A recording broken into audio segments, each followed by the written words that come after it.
believe that's all going. You guys see it? Not yet. I'll check here in a second.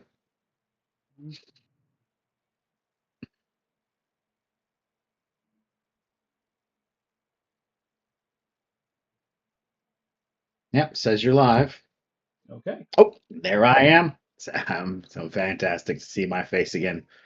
Okay. All right, let's see if we can't do stuff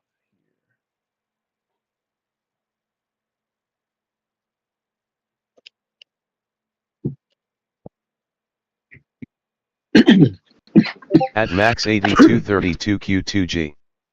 First. here. Okay, got it. Yep. So All see right. it. It's good. I see Okay. us.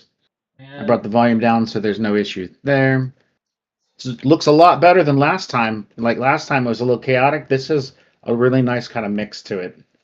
Still a lot of black stuff around the edges. We still got a bunch of empty space, but I'm sure we'll get that figured out. yeah, we'll figure that out shortly, hopefully. So I just need to start. And again, I don't know whether or not we're going to utilize uh, Discord or if we want to go towards something else Sure. for the audio video aspect of things. Which may make life a little bit easier. So, all right. At any rate, okay. Welcome back, everybody, to another episode of Star Wars Asylum. Yes. Yeah. Okay, so recap where we left off. You guys. What? I was, yeah. Come on, earn your pay. You know. Wait, we're getting paid? No, Wait, you're You're getting getting paid? paid? What? What the? Fuck are you? Huh? Sorry.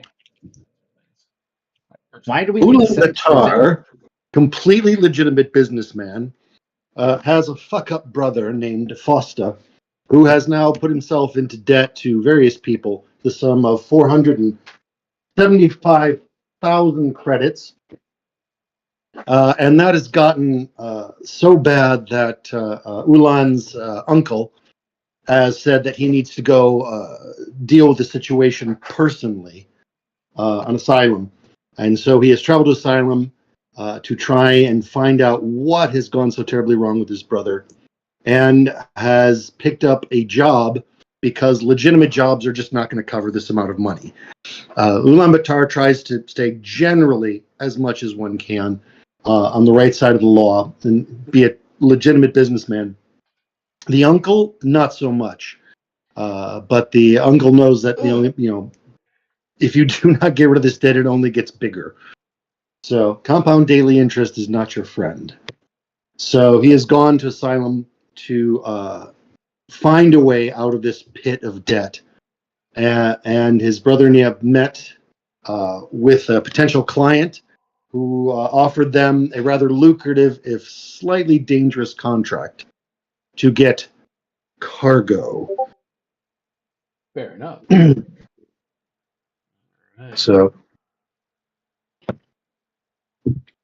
Cool. All right. Well, and then so Nas is has agreed to pilot for these guys, and I think we're right about ready to go take a look at this ship that we're being loaned, or no, given, I guess, really, right? yes. loaned, given, uh, gifted, They're not going to ask dropped for it back. upon? That's correct. Yeah. So it's going to be hot after this, so we may not want it afterwards, but Don't fall in love with it.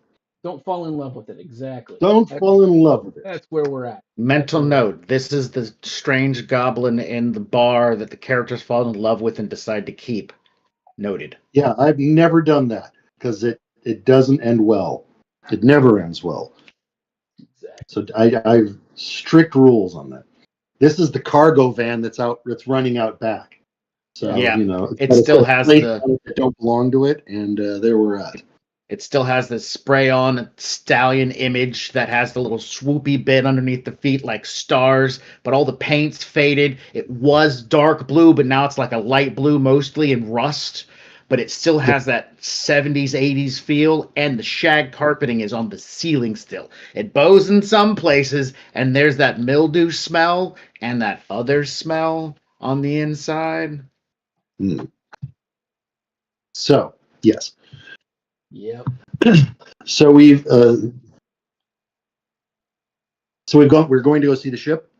Yeah. You're going to go do a bunch of stuff, but before Okay. we can start, I'd like to just do a couple of logistics. We have a new face here hanging out with us, and she will be picking up the role of Mara. So when I speak tomorrow, that is going to be our new person. Say hi, Mara. Hello. And of course, everybody knows Ulan. Greetings. And last but not least, the captain of the ship, Nas. Boy. So they have met with a moon, and actually, the name of the person is Rel Tanoth, and she is a moon, Muun. So if you're a Star Wars fanatic, you'll know what I'm talking about. If you're not, go to Wikipedia and look it up. It's not a big deal. The internet, go do it. Anyways, Very long. big tall woman. She was covered in jewelry, and she was very, a rocker as far as that goes for what a moon is about. And she and Ulan came to an agreement. Now, this is kind of forecast. They are going to be going to a place where old galactic war materials are being sorted and figured out. Now, of course, the war ended in about 18 BBY. Last of the fighting finished off around 17 BBY, and we are in 15 BBY. So that kind of gives you an idea. And if you're one of those people like, well, I don't really know anything in Star Wars unless you start off from Order 66, that happened in 19 BBY. Go to Wikipedia and do a little bit of research, and you'll catch it very quickly. It's good stuff. Anyways, so let's click over to this. The feel of the turbo lift's unsteady vibrations come to an end as it syncs up with the floor of the docking bay. A powerful ozone and mildew smell permeates everything, and visible cooling conduits collect condensation from the excessively warm chamber. Instead of the more high-tech MagCon field that separates the outside of space and the inside of the docking bay, there are blast doors which have brought them to a close. When the gaze around the bay kind of fulfills, it's not hard to see the Y7666 cruiser sitting nearby, and it is a light freighter / cruiser in the sense that it has the capacity to get up and go as well as deliver cargo. Could you say it's Millennium Falcon-esque? No, it's not. It's not that fancy. Actually, to be One fair, ion torpedo, and it is a giant death box. but it is also Prior to that, it is go also ahead.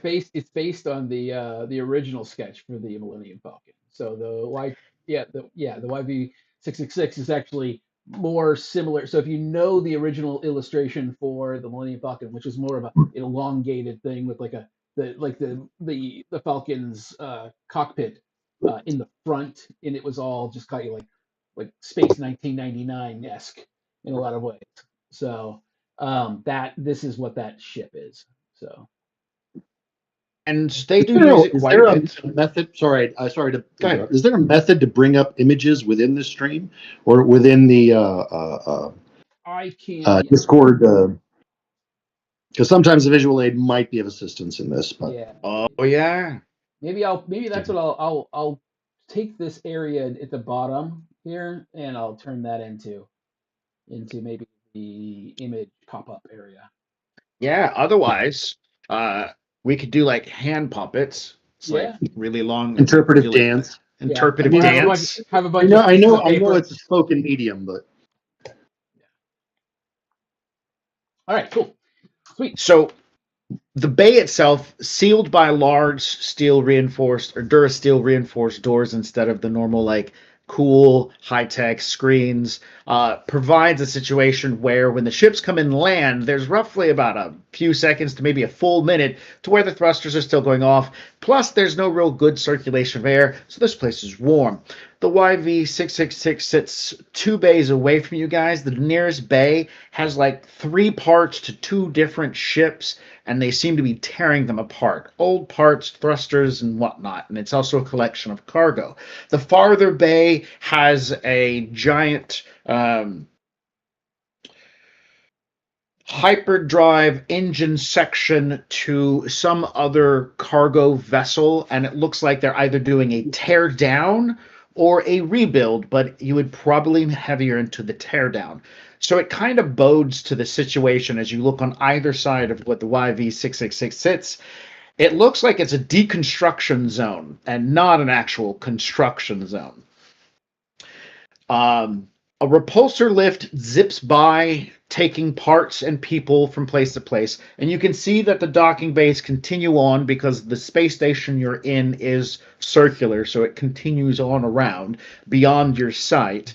And there were no given codes or instructions. You don't think there's any security on this thing. You have a boot up sequence and maybe a 5 or 6 digit security number that the astromech has, that he's probably already told you how to punch it in and crank this thing up. Approaching it, you can see that this 666 is in dire need of some simple repairs. It got here somehow. Maybe it was tractor beamed here, dropped off. You don't know the full story of whether, how much, how well, and whether or not it runs. There's no thing around you that a perception check or anything will tell you, hey, that thing's moved recently. In fact, it looks like it might have been there for at least a good week or 2 worth of time. There are cargo containers sitting in front as well as to one side of it. It looks like the neighbors on both sides have decided to take advantage of the cargo bay location and put their extra crap, i.e. trash and other crates that they're not utilizing, into your parking spot. You know how it goes. You go to the grocery store, you get a buggy, screw that guy who parked next to you, you're going to put your empty buggy behind him. So, right? is there anything, I'm not the only one who does this. Anything of value? Like, I mean, salvageable parts, maybe? What, the trash they're dumping into the parking spot that the 666 is taking up? Yeah. I mean, maybe if you want to go rummaging through it. It looks like the crew for the nearest pile of 3 parts is a bunch of droids currently busy breaking things down, and they're being led by one of those Chadrafan, the little bat people. It's got a little data pad, and he's yelling at them. Okay. So your goal here is to get to the 666 and check it out, but Nos is like, ooh, people put stuff in my parking spot. Technically, she rented the parking spot, but I'm pretty sure she's my not. Parking spot. No, Exactly. You know what I'm talking about. It's my ship, so, it's my parking spot. Exactly. So you walk over to the first few crates closest to you and start rummaging through it. Right off the bat, you can tell these are old parts like pipes, power conduits, and stuff like that have been broken and sheared off. So it's pretty much at this point the first crate you come across being scrap. And so while you're digging through the pieces of garbage, Lon, what would you like to do? Enter the ship, store the R2 unit on board, and address the thugs. So he's not an R2 unit. He is a T7. We can call him an R2 unit, but let's just be fair to him. He wasn't made by those guys, and that's basically like being like, "Come on, Volvo," and it's actually just a like a Toyota. Okay. Yeah. So you go over to the ship. The bay is open. It's easy to roll in, as the front of the vessel is the main entrance and access for the cargo hold. It's nice. It's massive. You're looking at, it can easily hold, what's 8 times 150? 1,200 tons of material. Again, like I said, take out some of the cargo equipment that's necessary for survival, like consumables, the bathroom, the kitchen area. Bam, you can put 4 B-Wings up in here. It's pretty beast. So you walk in, find and head for the what is that part of the ship where everybody sits and pilots? Yes. That one. Cockpit. You head to the primary cockpit. There's not a secondary cockpit, so you head to the cockpit. You find that the console in here is for the most part put together. There is some damage where some panels have been pulled off and looks like repairs have either been made or parts might have been scavenged out. That's your first worry because it looks like there might be things missing. Your skills in piloting are how many dots? Up to. I got multiple tabs here, so I'm just going to go. Sure.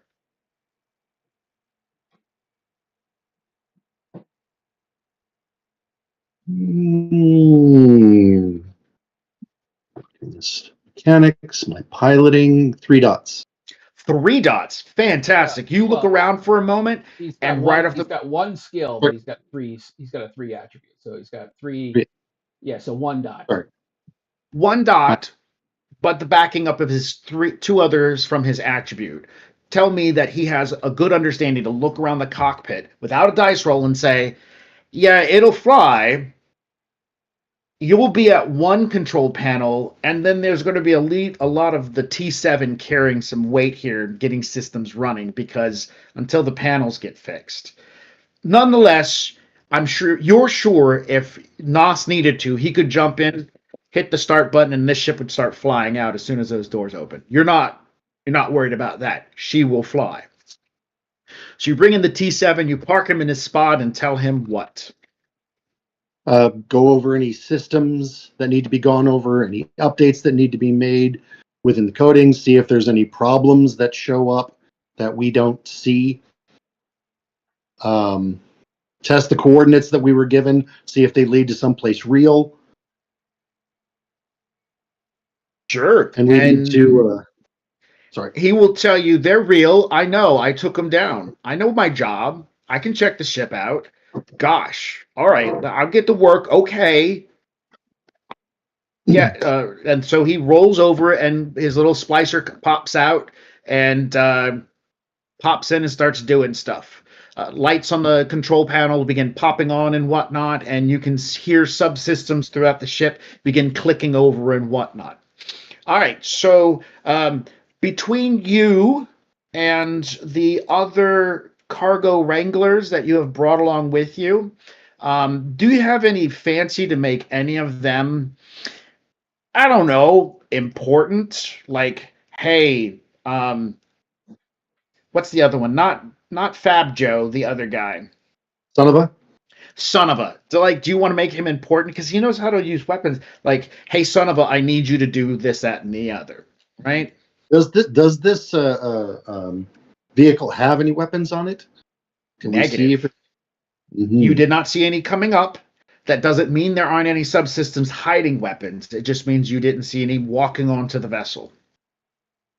So we better inquire with the T7 unit to see if there's any weapons on board. Of course. To your knowledge, though, almost every ship will have a weapon on it in some way, shape, or form because pirates. Normally these fuckers are like there's what is it? It's practically turbo lasers. He's got like 2 turbo lasers normally. Or maybe even a quad of turbo lasers. Yeah. But like Exactly.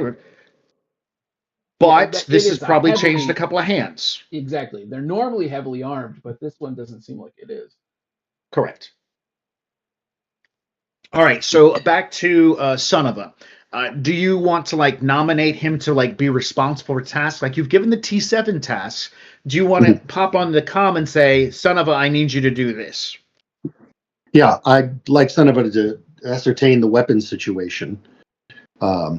But I don't know if we don't have anything. Well, we'll burn that bridge when we come to it. Okay. But we also need to get on. We have only 8 days, and this vehicle needs to be painted in Imperial colors. So we need to work on that. All right. So I'm wondering if I can send Fab Joe out to see if we can find someone in the area or find out where someone can be hired or if we can hire droids to do that. All right. Fab Joe remembers that when you guys were walking through the main thoroughfare, there was um, a work center, so he can go up there and see what he can find. Maybe there's a place that sells some droids or has rent a droid. Okay. All right, Let's so send. Fab Joe is going to go. He's not going to take credits with him. He's just going to go poke around and ask questions, Okay. and he'll take off. And you want Son of a to start punching. Do you want him like so? He'll physically look first from front to back, and then Yeah. he'll get back to you. So while those three are doing a task, what would you like to do other than dictate? Consult with Nos. Yeah. So I'm currently looking and scanning around to see if there's any. I mean, is this? Are we leaving right away, or are we thinking about getting repairs done here? So at this Well, that's point, this conversation we're gonna for game purposes and the audience, everything is at table. So as the players are talking, this is their characters interacting and whatnot. When they say what they're doing, this is their characters interacting at table. If the players want to have a conversation, we'll pull it above table. So right now, with your purpose of imagination, guys, think if they got their little bomb pieces up and they're like, "Are we leaving now?" Yeah. kind of scenario. Are we? Are we heading out today, or like are we getting this piece of shit repaired here? Do you think it's can be flown as is? I could fly anything, but I mean, we could take it back to Asylum. I know a few people, but I mean, does the T unit does it know whether or not this thing's hyperdrive is functional and all that kind of jazz? I mean, I assume so, but as long as Look, we can my jump, as long as specialty we can is jump. business and not necessarily mechanical things. So, I mean, if you know ships better than I do, I know my way forward, aft, turn on power, turn off power, Well, put in some basic if we're coordinates. leaving right now, I'm looking around for shit to steal. So, something that might help us because we're going to have to pay to have this thing armed. Does it even have a shield generator? All right, I'll be in a second. All right. So I'm going to have to defer to you. All right. I'm going to pop in and I'll take a So, look real at quick, the. before you step away from the trash, you see a burnt out nav computer interface card, two coaxium fuel converters, and a deflector shield generator core that looks like it just needs to be respun up. So, like, you're sorting through these trash, and that tiny little guy, you didn't have any idea that he has moved over to the crate while you're sitting there on the phone, just blah, blah, blah, and he is yelling at you. Like, don't touch my stuff, I'm get just. away, and Hey, now he's trying to shoo you. that my parking spot. Fuck off. He makes rude gestures with his hand and then begins yelling back at one of the droids, ordering them to come over here and drag their stuff closer to the spot. No. I'm issuing the droids away. You do not have permission to come inside of my parking spot. All right. Now the droids follow up programming, but they can because the droids of Star Wars can be influenced through charisma-like Yep. actions. So you could use persuasion or something else to convince them otherwise. Let me see here. This is an opportunity to introduce dice rolling so that we can see how the mechanics work, show off the cool graphics and stuff like that. Okay. We've got cool graphics. Oh, do we? my face. Oh, okay. All right, fair enough. So I mean, I could deceive him, or I mean, I could go down like a protocol sort of angle, because I mean, clearly they do have uh, um, rules that they have to follow. I'm assuming. Correct, but you could also pull your jacket back and show that you have a blaster. Oh yeah. And intimidate them. Also true. I'm just gonna I'll negotiate my way through this. Or deceive rather, I guess, because I don't actually know what I'm doing, right? That's fair. So we want to deceive them to be like, nope, it's over the line. It's mine now. Yeah, it's mine. Sorry, it's my It's property. called finders, keepers, losers, weepers. This is how it works. Possession is 9/10 of the law, and the other 10th is dictated by this blaster. So There we go. Okay. All right, let's give it a roll and see what our results look like. okay, what You're is going to need to my click back difficult? over to the double chat bubble I got you. in the Forge. Okay, the double chat. Okay. Yep, that way we can Okay. see your dice rolls on the Oh, YouTubes. right. Can that's not showing up over here, is it? Ah, hold on. I have to move this over. There you go. That here. How did I have this showing up last time? Oh, I do. Okay, never mind. Mm-hmm. It's already showing up. All right, cool. So challenge rating is what? 2? Yeah, 2 sounds really good. It shouldn't be too hard to tell them that the F off. All right. Okay, so I have one advantage, but I did not get any hits. So that means something good can happen, but I didn't do anything. I didn't succeed. So something good could happen, but you don't succeed. Mm-hmm. All right. I will up the stakes, and in the box, that's going to be the good thing. In the box, you see, what were they called? Da da da da da. Nope. Power cells. What were the name of those? Gosh darn little power cells.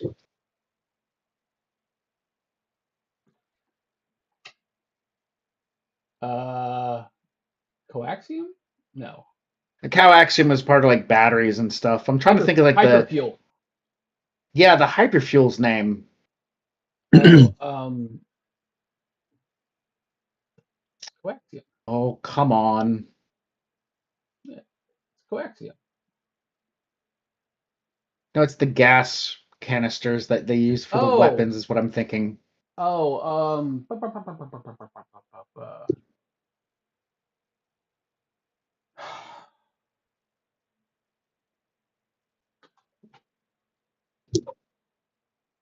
Come on. I I have a know list right. Found it.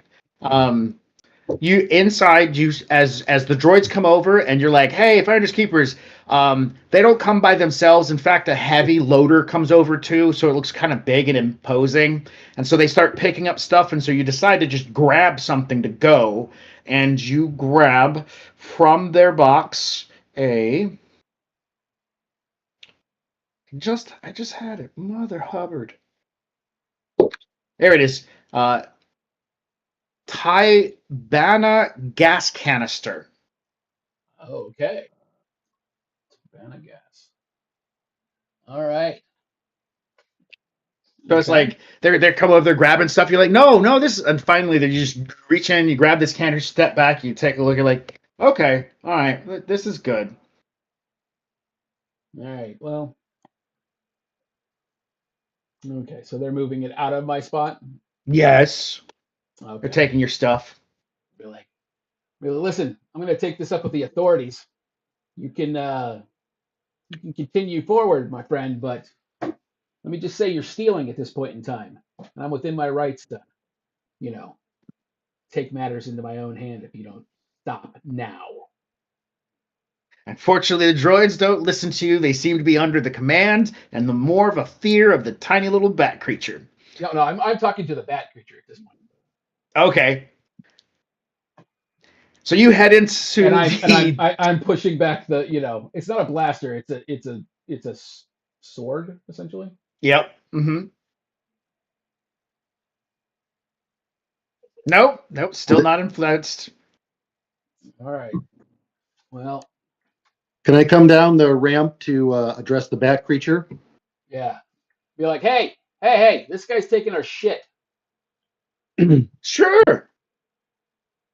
Yeah. Told I him. mean, I am so terribly sorry for my companion here. He really hates litter.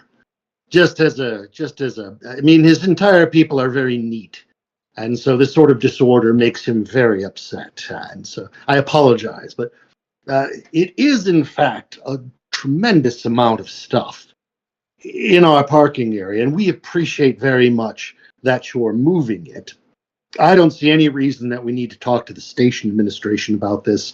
I'm sure any fines that would be levied against you would be perfectly reasonable. But if we could look through any of this material, which is obviously being scrapped, we would be interested in just forgetting the entire unpleasant affair. And I'd like to try and charm the individual. let's do it. I would like to see. This is still, a difficulty 2 scenario.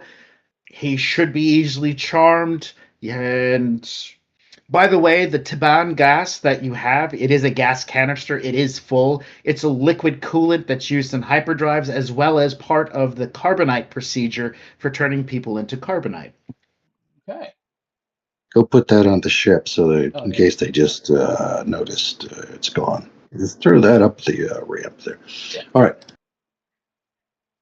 All right. I'll stow Okay. and then come back down with the T7 unit. So, okay, if I'm going to do a charm, if I'm going to do a roll. And the other two guys. The, they're one of the 2 guys is gone, and the other one's walking around the outside of the ship right now. So they were given tasks. Check failed. 2 failures and 2 advantages. Okay. So the little bat creature will walk up and he holds his hand out, but then, of course, makes the gesture for credits. Pay me for my trash and you can have it, is basically what he's saying in exchange. I would be delighted. And as soon as we find anything of interest, we can negotiate on the price. Does that seem fair? All right, you failed, but you've come back with reason, so he will nod and respond back, yes, this sounds fine if you find anything worth keeping. Excellent, excellent. Don't let us keep you. We'll just look through all of this equipment here while we're doing a check of our ship. And we appreciate your time. All right, he returns to his dismantling project. And before he goes too far away, he says, when you're ready to scrap that thing, let me know. I will help you take it apart. I already have an experienced crew that takes apart junk.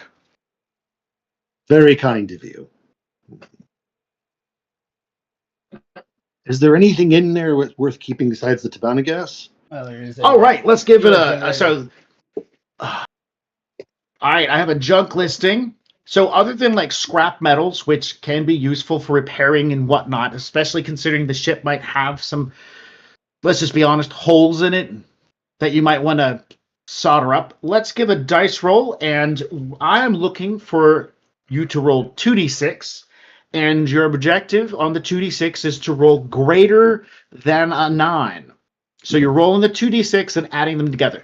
The dice roller here, you can write in /roll space 2d6, or you can grab dice at your table wherever you're sitting. And I'd like 3 different rolls, and since we have 3 different players, each one of y'all get a chance at this. Right. /roll, right? Yep, you can /roll space 2d6. In the public roll box, under the public roll box? Yes. Or Boom. Nosh scrap metal, cooling conduits, a damaged E5 blaster rifle. Okay. Interesting enough, it is a CIS blaster rifle from B1s. Okay. But it's damaged. It's had part of it removed. Next. Ulan! You have an eye for that which is valuable. Let's go down to this list. Go ahead and roll a single d6.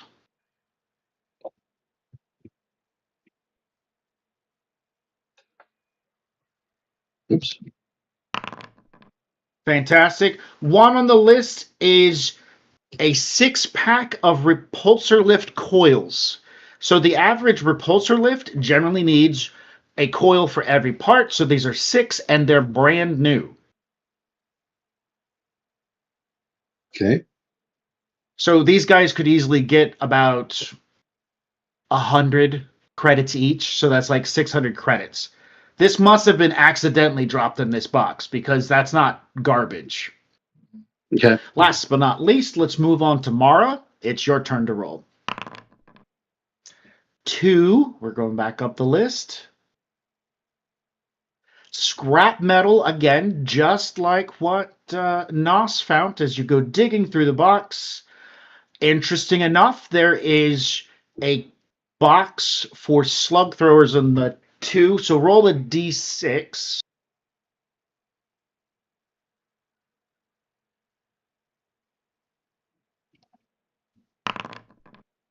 1. All right, the 1 for the slug thrower box. You find a med kit in good condition, and inside of the med kit, it's an automated system that you basically hook up to somebody and help stabilize them. There's also an antique slug thrower inside with 12 rounds of ammunition. Nice. And then we also have that core that you were talking about, right? The coils? No, you said Or the core for the. Oh, yes, the damaged navigation. Well, there's that, and then there was also the God damn it, shield generator core.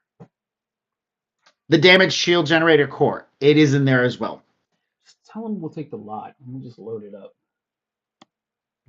That way we don't have to point out anything. Just offer them a penance for throwing away their trash. I'll go address the bat. Okay. I'm sorry, I didn't get your name earlier when we were speaking. I'm Ulan Batar, Batar Trading Limited. And your name is? Efratir, he says. Efratir. Mr. Efratir, there is a few things we could use. How about 150 credits? He will immediately say, yes, 150 credits, and we are done with this. And, of course, removal of the rest of this waste. You're going to pick out a few pieces and still want me to take the rest of the trash?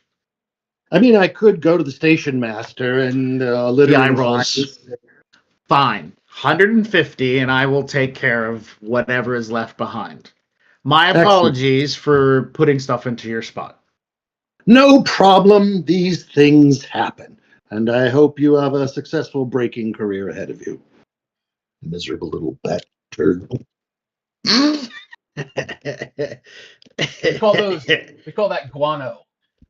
Mm. Yes. All right. So, all right. Okay, well, I mean, do we want to fix it here or do we want to go there? To Asylum. Like I said, I know some people in Asylum, but I mean, there are facilities here, right? I mean, I'd rather the ship would be made, space worthy before we went into space. All right. Well, but if you trust it, what's going to cost more, getting it repaired here or getting it repaired back in Asylum? Probably getting it repaired here will cost more. Also, you've noticed things that happen in Asylum don't really revolve around credits. They revolve around favors and exchanges of services and trade for materials more than it is money. And we've got some stuff that we can trade. So, all right, let's get back to Asylum. Let's fly it back to Asylum. I suppose that getting the paint job done there will raise less red flags than it would here. Okay. All right. All right. So I'm gonna go ahead. We'll put out a call on the cortex, as it were, that we're going to be looking for some repairs. I'll like contact some of the people I know. Sure. And are we going to say that it's when you get to Asylum that you meet up with Mara? Yeah. Or is it here that Or you're going to find Mara? I'm assuming that we'll meet up with her as like a person. Well, that's working with the repair shop. Sounds good. So you reach out to Sonova, who went heading up to go look for people to assist. You call him and say, change of plans. We're getting ready to head out as soon as possible. Don't worry about picking people up. Unless you want him to have already found her. No, we'll skip that. And where does it go? Where did it go?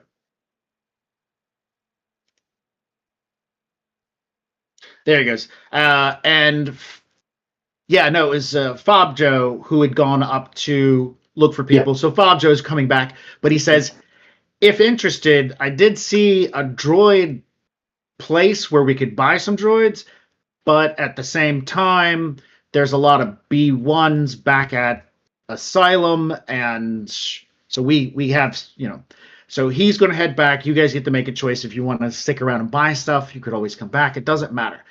Bob Joe is going to be coming back. Sonova has come to you guys and said he ran a weapon system check and he looked around the vessel and somebody has removed the weapons that were in this vehicle, but everything still exists as far as it goes for the weapon mounts and the weapon systems, but the weapons have been removed. So you're talking about like the hookups for the power, the containments for the gas that goes into the blasters, blah, blah, blah. Everything is there. You just need the weapons. They look like they were pulled out, which makes sense. A lot of times a ship is picked up, the first thing that gets stripped off, other than the numbers and the license plate, is the weapons, because those can get sold quickly. Those things move. Do you know who buys the most quad barrel blasters from outer space? It's the Hutts.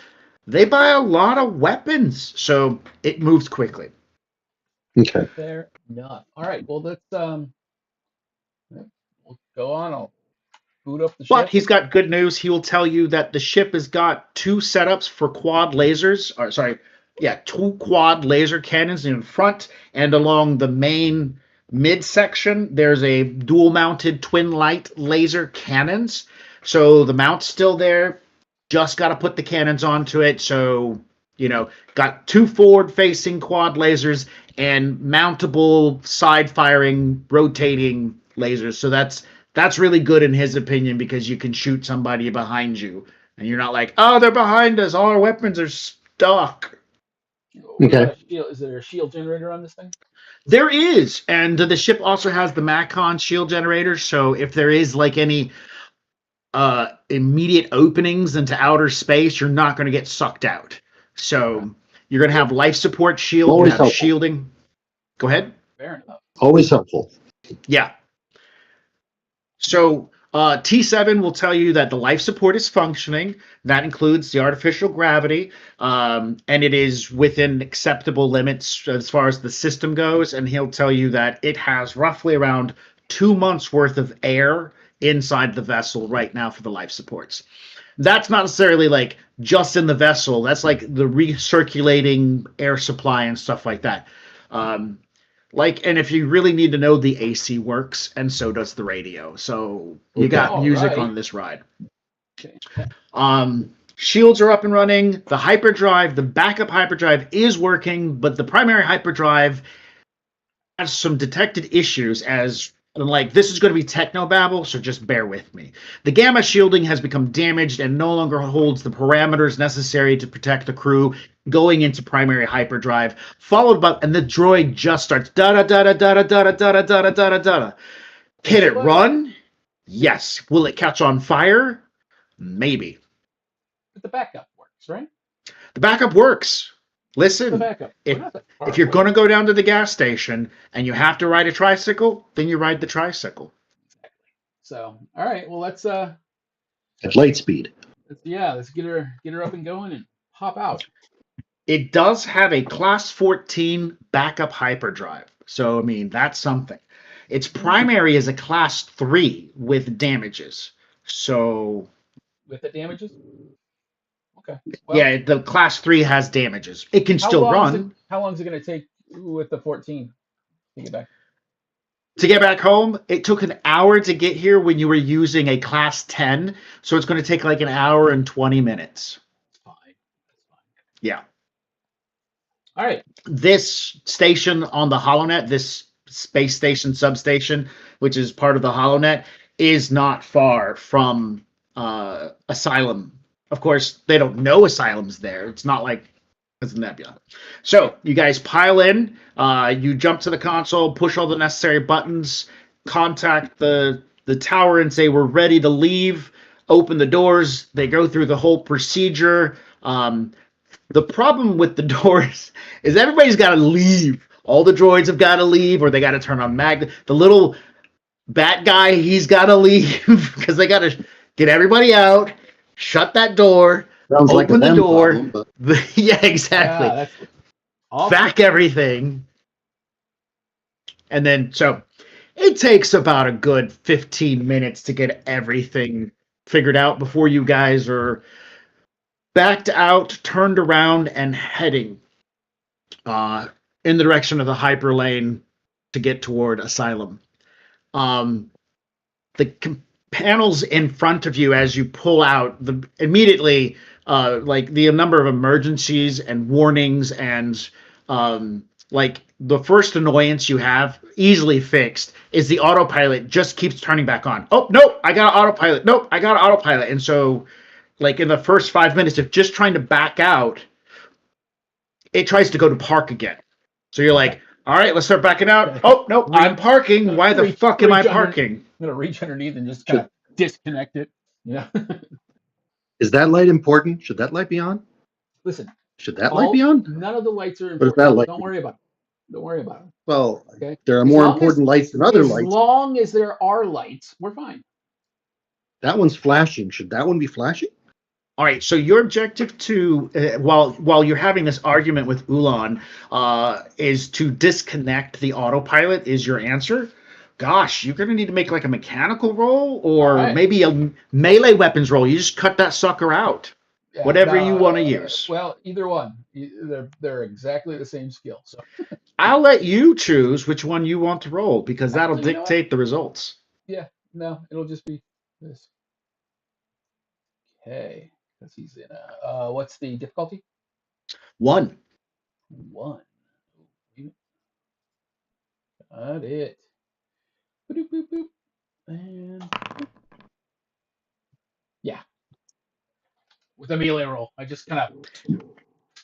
So as Ulan, you're like asking all these questions, he reaches into the console, pulls out something that's beeping, making noise, draws his saber, does a quick slash, and then tosses the chunk of metal to the ground, and it rolls towards your feet.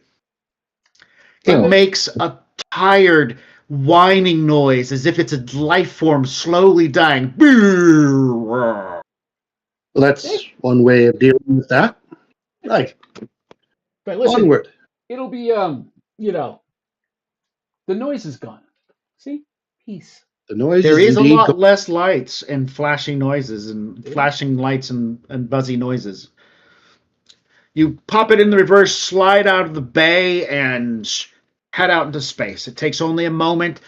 The control systems of this giant freighter slide around rather easily. The Corellians really do know how to make a ship move nice. She's got some good moves. You flip around, activate the forward thrusters. There's a quick jump in speed, which then pops as the sound of the engine completely shutting off before a nanosecond or two later, they all come back on and the ship starts going again. So there's like, you guys don't feel a jerk, but you watch the stars jerk in front of you as it's very audible and very aware that the engine's cut off, came back on. The hyperdrive starts spinning up upon T7's, as you guys tell T7 the coordinates where you're going, and he begins spinning up the hyperdrive, the backup one. And it doesn't take you long to maneuver away from this substation and toward the hyperspace lane. You hit there, you get in the location, you point in the right direction, you make the calculations yourself because you know Boom, you tell the astromech and he hits the go button. Hyperspace slowly begins to blur and bend around you as the lines of stars begin to stretch throughout the horizon, and the foreground becomes nothing more than a beautiful display of lights as it turns into a swirling tunnel in front of the ship. You're in hyperspace. See? Told you we'd be Oh, fine. beautiful. And listen to that lack of sound. Yeah, it's a beautiful symphony of beeps and boops and tiny little flashing lights from consoles that look like they've been attacked by Jawas who have nothing better than a screwdriver and a pipe wrench to bang their way through every piece and part. But it is kind of peaceful. Nos, as you turn to look at him, naturally the autopilot would have taken control and kept doing stuff. So you look away and start talking to him as you notice that the ship, I'm sorry, I apologize, but I gotta say this. As you let go of the control for the purpose of just talking for a moment, because it's in hyperdrive, and it lists lazily to the left as you start just like, Oh, you notice the change right off the bat and kind of push it back without question. But Ulan, you might not notice it without a perception check of difficulty 1. All right. Not to try to terrify you or anything, but it's just kind of like we're practicing the dice rolls. Don't worry, Okay. Mara, you will get in on the action here shortly. Yeah, no Okay. problem. Oh, yeah, you totally saw that. Yeah, that's not supposed to happen, is that? what? I don't know. The whole drifting over the line. It's Listen, generally not the way this goes. right. I'll tell you what. Why don't you do the dealing of things and whatnot with the negotiations and stuff like and let me fly the ship Fair enough. peacefully However, we do have a without problem. comment. What? Go ahead. Well, I've been looking through our crew employee roster. It's Uh-huh. not filling me with a tremendous amount of what's the word I was looking for? Confidence. I mean, I think we'll get there, but I mean, we've got one person with any kind of real experience, and I don't wish to speak ill of family, but my brother is practically useless in most situations involving being calm and cool. All right? This is a situation where we're going to be directly interacting with some Imperial forces, and the man does not have the stones for it. I think we might need some other person to assist us, one that isn't one of my brother's goons. Well, like I said, I know people. We'll ask You around. know people. Yeah. I think that would be a good I've idea. literally lived there for a number of years that's greater than one. Okay, two? Yeah, okay. I'm sorry, what? What? I don't know. I What? mean, I've been there for a while. Okay, Since I was a kid. All right, my mom brought me there when I was that's all. all right. So the other question is, do we want to invest the money in arming this vehicle? This Yes. is a snap and grab. Yeah, it is a snatch and grab, but like when was the last time that you've done a snatch and grab? I don't do snatch and grabs. Well, there That you is the go. thing. So then So I you mean, allow me to explain. Snatch and grabs often turn into run and shoot. how often? I mean, it's, it's not uncommon. I mean, snatch and grab, and I suppose the third word would be run, which is why I'm keen to put our efforts and money into making sure the ship can fly and not vent all of our oxygen into space I mean, or the we weapons necessary. We're on a budget for this project. I know, and don't get me wrong. Let's put. I mean, we got an extra core for a hype for a. If we can get this thing repaired, I bet we could at least up the um. Oh, my brain's not working. That that one thing The engine? we could at least up the shields. Let's put a lot of effort into the shields. If we want to, I could fit the last word in the cargo bay. I mean, that would require us to. be grabbing the cargo with a magnetic grapple and carrying it out that way. I mean, we could fit some stuff in there, but like quite honestly, if we have to load anything on there and an Imperial sees a B-wing, they're gonna, you know, have questions.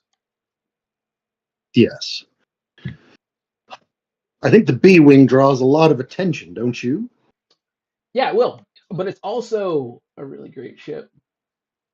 It's called the Last Word for a reason. Let's put a pin in that for the moment. Let's get back, and I'm assuming you know of a guy I who do. can take off some of that scrap that we've just picked up. Use that Well, money to see if we can to be get the fair, weapons if they're available. you well, we've got the core, which I think we'll use here. Okay. The the navigation system that we have there, I'm sure we can get some money. I mean, honestly, selling off a lot of these parts to the uh to the chop shop that we're going to be utilizing, I bet we could trade for most of it. Especially All right. if we want to get rid of those things. I mean, don't get me wrong, the gun, I don't know, man. I'm not an antique dealer. I have no idea whether or not that thing's worth anything. Um, but yeah, otherwise, when it comes to like the scrap and the navigation system, I still think we should utilize the core, you know. But yeah, I'll leave it to you then. okay, sounds good. So, how long to finish any repairs and upgrades to the ship, do you think? Once we're, back in Asylum. I mean, it really depends on what we want. I mean, it's from our guy was saying. Yeah, all the hookups are there. It's just a matter of slapping Mhm. them on. Whereas the weapons systems go, we have shields. How do they work? The droid will respond with a bunch of beeps and boops before it. Of course, it translate. You guys understand it, and it says the shields will be able to hold for pretty much some light weapon advancements or attacks from light blasters and light cannons, but any concentrated attack from something heavy like a quad blaster or quad lasers might bring the shields down pretty quickly.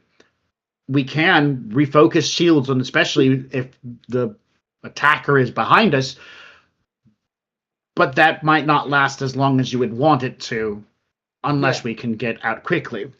Well, we do have that extra core. I don't know. I don't know how much that's going to add to it. I It's can't. just got to be rewound, but yeah, you can add an extra core onto it, and that will increase your shield capacity. Yeah. Okay. Well, then that means we should be able to take moderate weapons fire, at least. Exactly. You'd move up from light to about moderate as far as that goes. Okay. Well, let's see what we can do with all of that. And what is our budget? Money bags. That's an excellent question because I don't know how much my uncle is allocated in terms of availability for this project. So you got to spend money to make money. So your uncle probably sent you with some money. Now, my notes suggests 12,000. Okay. Would you have negotiated with your uncle to get more? I would absolutely have tried. All right, that's time for some dice rolling. Now, your uncle is a stickler, so we're going to start that off at a challenge rating 4. Okay. If you get a success, great. We're going to bump it up to 15. If you get a second success, it doesn't come up by 3, that comes up by 6. If you get a third success somehow, which I doubt is going to happen, it doesn't go up by 6, it goes up by 12. So every success is an exponential, a multiplicative gain. Okay. All right. So what am I using in this? Coercion would have been. Whichever one you feel you have the most in.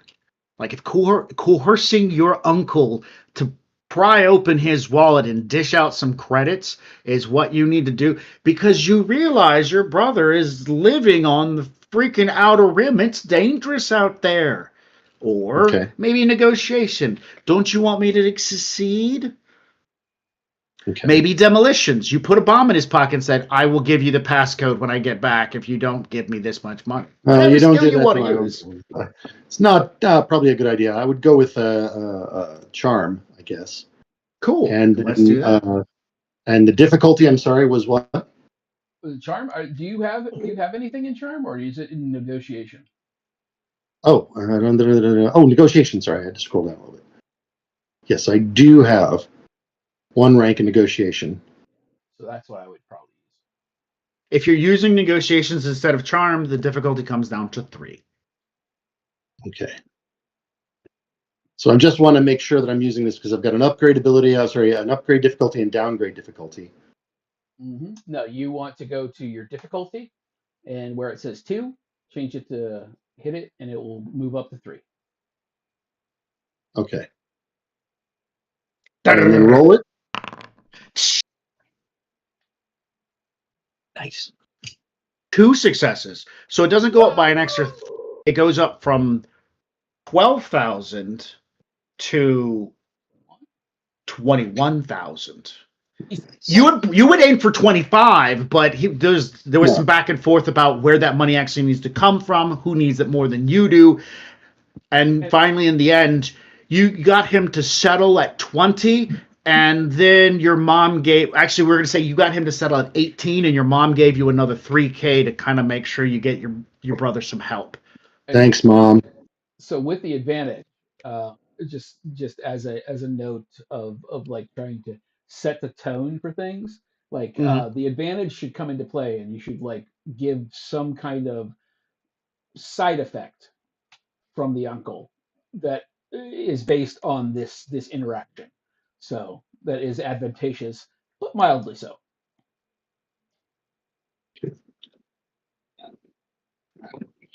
I'll put a pin in that, make a note, and come back to it. Exactly. So you can also just make notes of these kinds of things, like maybe the uncle's gaining respect or something like that, for his ability to negotiate, or that kind of thing, those sorts of things. He sees potential in him or something. All right. We've got 21,000 credits to work with, but I would prefer to come in under budget. So if we could get a couple of estimates, just not go with the first person. Expecting to pull from this job, and that brings us to another discussion. What are we getting paid? Well, there are typically 2 ways this could be aligned. One is more beneficial tax-wise, and one is more beneficial on a personal finance range. We could do flat. Let's imagine that there are no taxes involved because we don't do those sorts of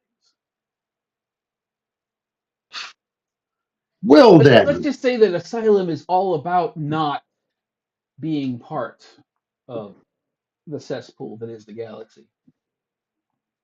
Well, again, we could do this in a manner where we pay you and the other members of the crew a flat fee, which you're guaranteed, which means that even in the event of failure, you're still making money.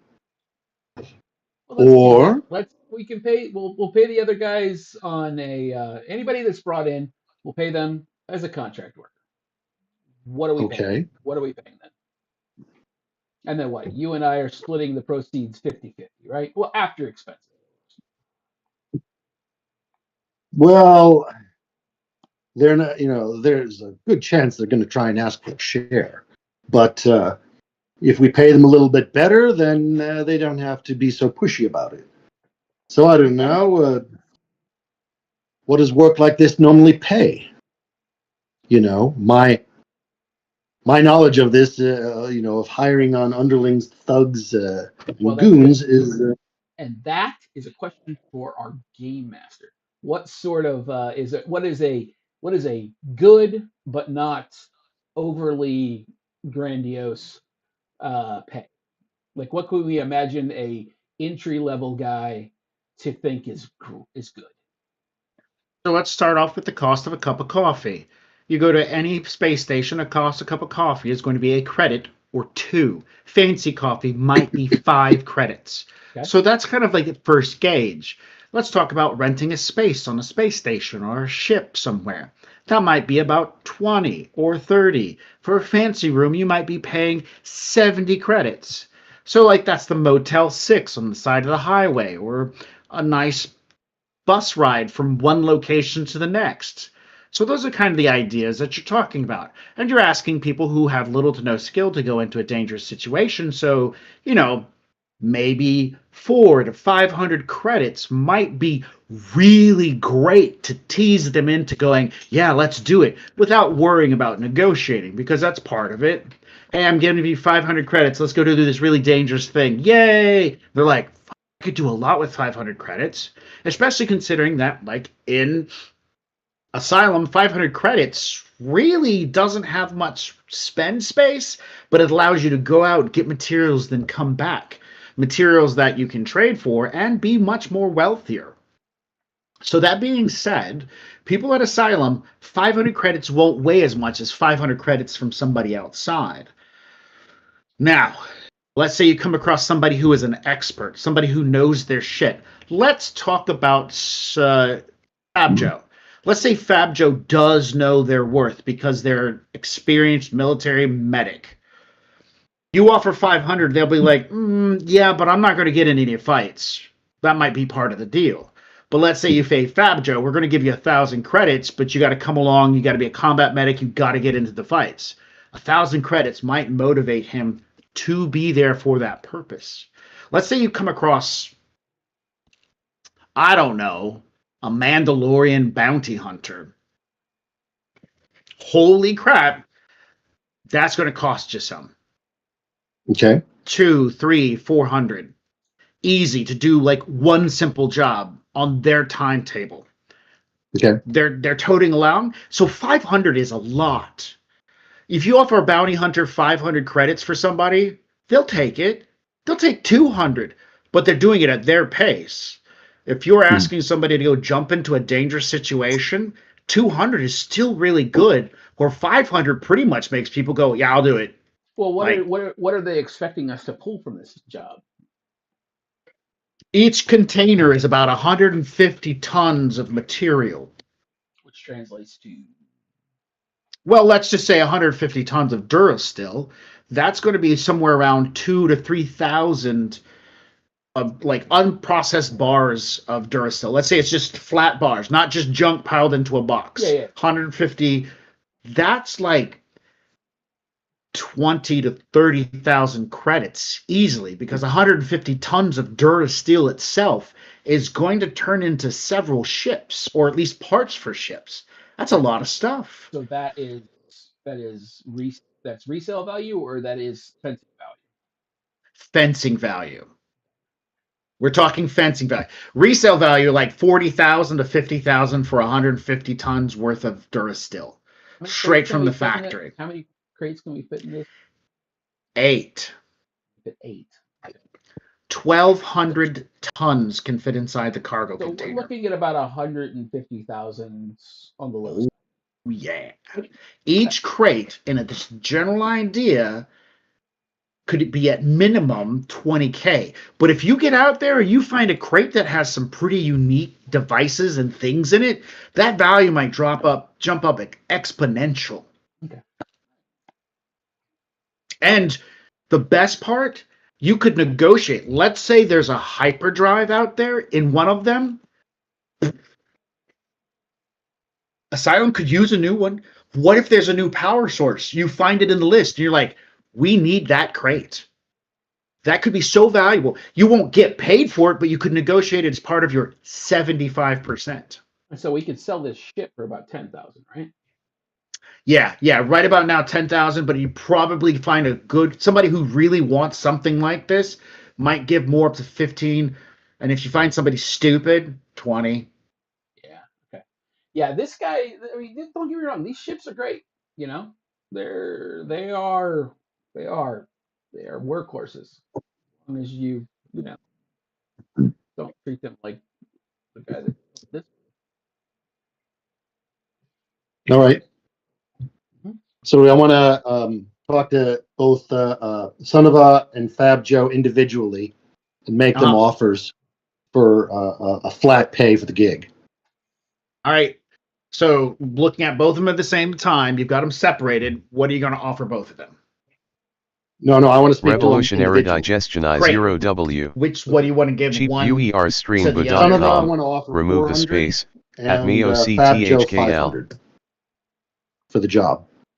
For the job. Okay. I lost my notes. What the fuck did I? Excuse my friends. Characters. Oh, how to get up there? Ooh, somebody said something. Yeah, I know. It's a bot. Yay, bots. All right, so Add you're them offering to the block list. Fab Joe 500 and Son of a 400. Did I get that Yes. right? Yeah. All right.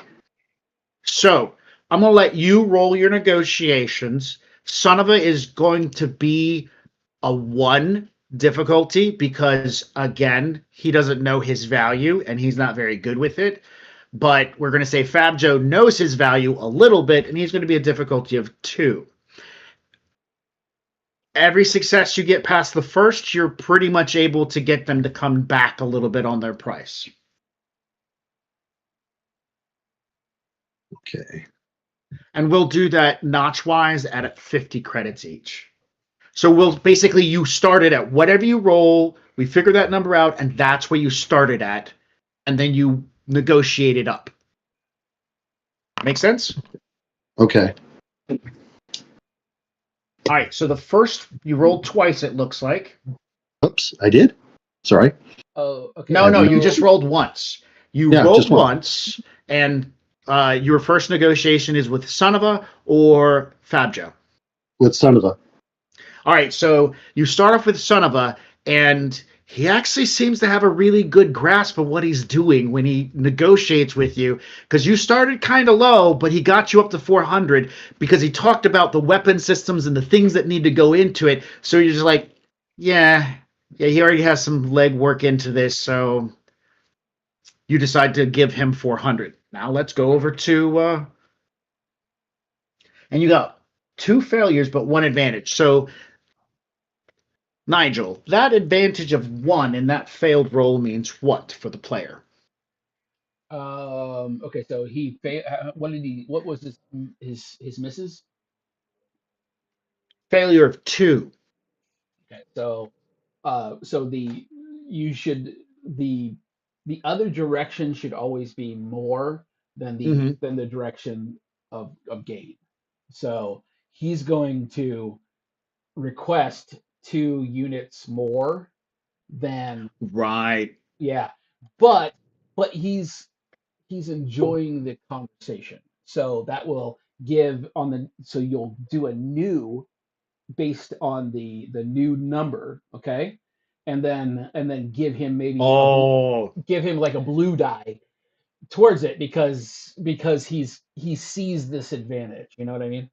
If that makes got sense. it. So he asked for 500 and you said, is what I'm getting. Mhm. And so you're like, 500? Come on, guy. So you get to roll again, but this time you're adding in a blue die. Blue die, and you're going from the 500 point that he wants. And so Okay. now you want to bring him back down. Yeah. The difficulty is still a 1 as it was beforehand. We're not going to change that. Okay. How do But I now the lower number is, what's that? Down here. Trying to lower the difficulty to 1 in the Okay, system. so you click the other way. So right click, left click, Oh, there we go. and also Doom. Oh! 5 successes. Nice. So he comes from 500 down to 250. So we're going to play this one off. Like, he was just like, no, I need you to come back down because you started maybe at 200 and came up to 300. And he's like, nah, 500. And he didn't budge. And you're just like, and then he starts wheeling and dealing and showing you what he knows. And you're like, yeah, I kind of really want this guy to be part of it. So you just said, Okay. fine, if you're not going to take it, you're not going to take it. I can't force you to have work. We'll drop you off at Asylum when we get there. And ended the conversation at that. And the drop in his face was like, oh, shit. And so you walked away to go talk to Fab Joe. Hey, Fab Joe, can I talk to you for a minute? It's about a job opportunity. Side by back over to Sonova. And Sonova's like, oh. So you go over to Fab Joe and let's do those dice rolls. Okay. And the difficulty on him was a little higher. 2. 2. Okay. Yep.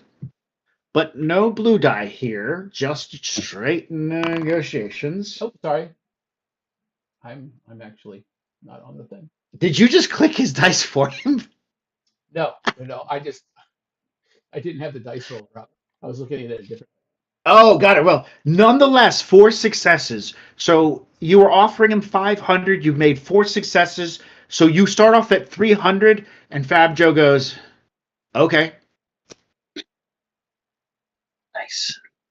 He's getting greedy. And you're just standing there for a minute like, all right. He's Fab like, Joe, I'm going to give you this. I'm going to give you this rock, and I'm going to give you this.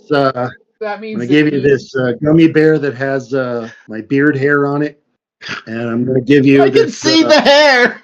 Oh, that was so gross. I'm going to give you this wooden nickel that I got from a carnival ride when I was 7, and this pocket lint.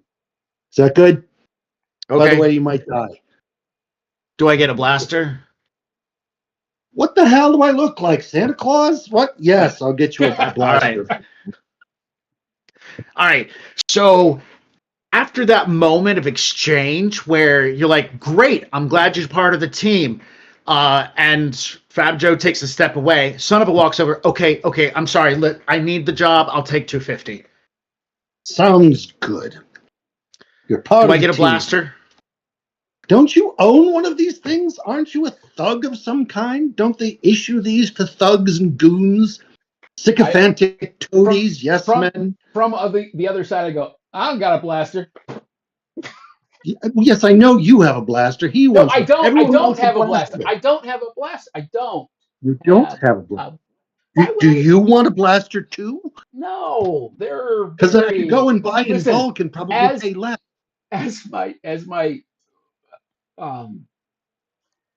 let's say dad, as my dad says, let's say they're not very elegant, you know. I'm just saying. Okay. I'm just saying. I'm just going to go pick up some blasters and hand them out to random people on the station.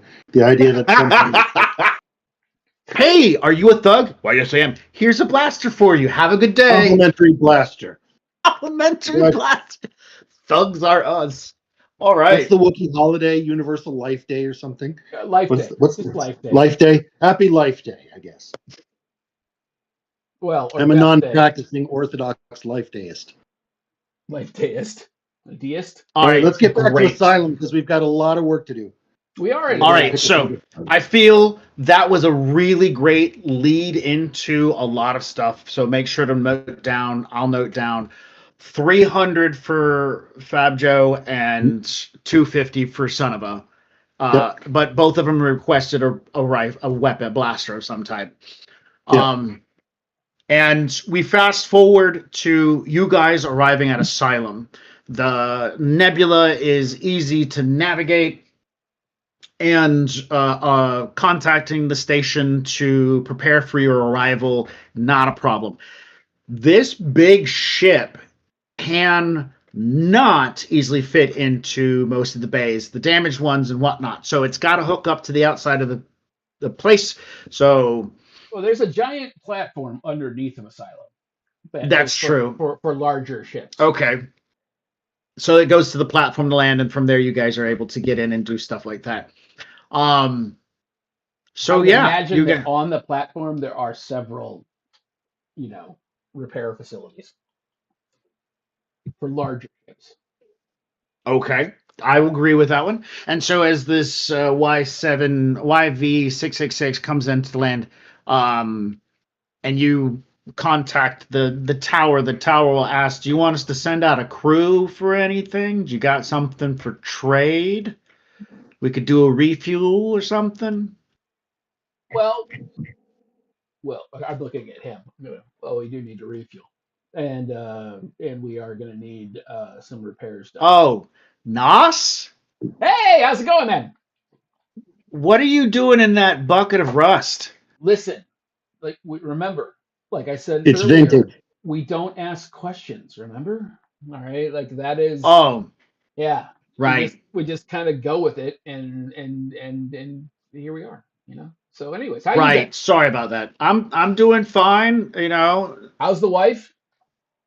Never mind. I'm She's kidding. fine. I'm kidding. You don't have a wife. All right. Anyways. I suddenly had part of my character erased from existence and I don't know how to handle it. There was like 15 years of my life that just disappeared with my children. What happened? How does this? Listen, I'm not saying they're not your kids. I'm just saying your wife's a very, very beautiful woman. So when you guys get off and you have an opportunity to wander around, let's segue into having our third player actually finally show up so that we can keep Yeah. moving forward with all of this. Woohoo! Woo! All right. So, uh, Kira, how do you want to be introduced? I guess is a good question. Um, I don't know. I can just be sitting there working on something in the corner. It's kind of how I was thinking about it. Do you Fantastic. I are love you this idea. So are as a you mechanic, working? Are you go ahead. working for the actual repair facility, or are you? Yeah, I like to think I'm like interning. Okay. Like I'm just doing this for fun. Like it's my current hyperfixation. All right. All right. Cool. Well, All right. good. So there's a bit of a basically a stasis field that surrounds the area as well as several other parts of the ship. And so as this large vessel freighter comes into dock, you can see pockmarks from asteroids that had hit it where the shields failed. You can see rust stains. Somebody stripped out the weapons, and um, it's like any other Corellian cruiser freighter. It spins on a dime. It plants down nice and gently.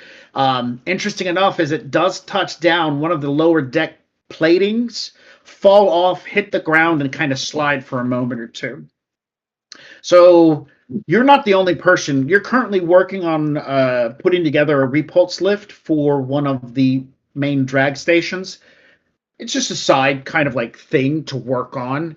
And the rest of the crew are like, ooh, as that piece of metal falls off this derelict vessel that just came in. Okay. I No think I, emotional response? I think I'd probably like look up and be like, "Wow, that's the biggest piece of shit I've ever seen." All right, let me pull up the. One of the Ugnots sitting nearby responds by saying, "Yeah, I bet you, I bet you 5 credits. That's something Nos dragged in, and he's going to expect everybody to fix it for free." Who's Nos? Oh, he's this hotshot pilot that always gets in a lot of trouble and whatnot. He's kind of grew up here, but he's an okay guy. Oh, so he just like comes back every once in a while, bringing like really shitty vehicles in to get fixed. Yeah, tricks him Huh. out, gets him drone destroyed, flies him around, goes off to gamble. He's a typical humanoid. I think he's one of the. I don't know what he is, but he's definitely like a normal human, not like with the Empire humans. He's got like off-colored skin, so he's probably I don't know what. And then he looks at another Ugnaught and is just like, "What is Nas?" And the other one goes, "A Zeltron." Oh, interesting. I've never heard of that. They both laugh at you because they find that humorous, but then they tell you that he has good ideas and he can get work, so they shrug. Okay, interesting. Now I'm kind of interested. Kind of excited to see what they're gonna say to us. All right. The ship opens and people start. A few people start filing out of this death trap. And where do you guys like? You're gonna head off to go look for people, or what is it that your first course of action will be, Ulan? I'm going to see if I can locate someone to paint the ship because we're burning daylight, as the expression goes. There is So a cluster of mechanics sitting nearby and mostly staring, pointing, and maybe mockingly talking about the vessel you're walking out of. I'm You looking just for know they're someone who pointing, can. somebody chuckles. Yes, yes. It's a classic. They're making a comeback. I need someone who can operate a painting gun. I don't care if it's a humanoid or whatever you are, little person, or droids, but we need this vehicle painted almost immediately. So, does anyone want credits? So Shiny, that's what shiny credits? echoes across this bay as the people are coming out. Um, the Ugnaughts really don't do like paint jobs and stuff like that. They're mostly aimed for repair. Um, so I'll give Mara a chance to step up to this if that would be something she's interested in. Otherwise, I'm going to have a droid pop in and take over the task. I feel like she doesn't have any special like painting skills or anything, and she doesn't really care about credits. She might try it just for like the hell of it, but she probably won't really know what she's doing. Okay. So since you're not interested in credits for a paint job, this droid approaches you and says, "We are part of the material and requisition department. We have the necessary equipment for the purpose of applying a paint job to this vessel. If you're interested in our assistance, this is a modified B1 head on top of a bashed up C3PO with a pair of medical droid legs. Well, that's nightmare fuel. Wow. Um, all right. How much to slap a coat of paint on here in Imperial colors? The B1 pulls up his little comm and says, "How much of these colors do we have?" He asks some quick questions of people, and then he looks back over to it and he says, "If you're paying in credits, it'll be 160 for the paint job, but we don't have the necessary paint or symbolism to do the Imperial symbol easily unless you have something to work with." I The would want. Imperials, you don't have the ability to do the Imperial. It's a circle. Generally speaking, not one of the more difficult shapes to paint. Okay. 175 credits, and suddenly you'll know how to do the Imperial symbol. Does that sound fair? The droid nods, yes, 175, and we know how to do the Imperial symbol. Excellent. I knew that it would come back to you. Get me Hold the on, I have to gonk that start has making one notes of this. busted leg. We need a circle. Paint job, 175 credits. He says, "Get me the gonk that has the busted leg. We need a circle."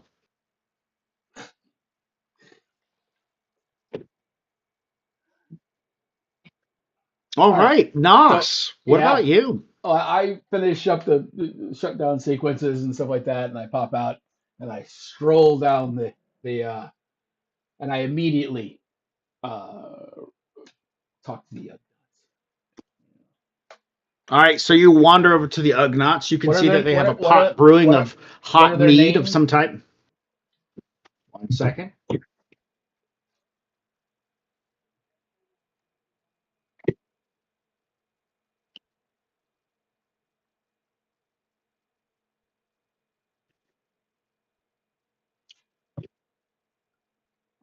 The first one's name is Gooch Zigo. Gooch. Gooch Zigo. I am Gooch Zigo. Goot. I'll help out with that. Okay. And the other one is Zikev Knuriki. That's a little bit harder. Zikev Knuriki. Knurik. Kev Yeah. Kanurki. Actually, you know what? Let's put all these things in the uh the chat that's here for Fantastic on the forge, right? yeah, because then that way Bam. Zakiv. Zakiv, Kunuriki, That is and all Gooch gone. Zigo. Hold on.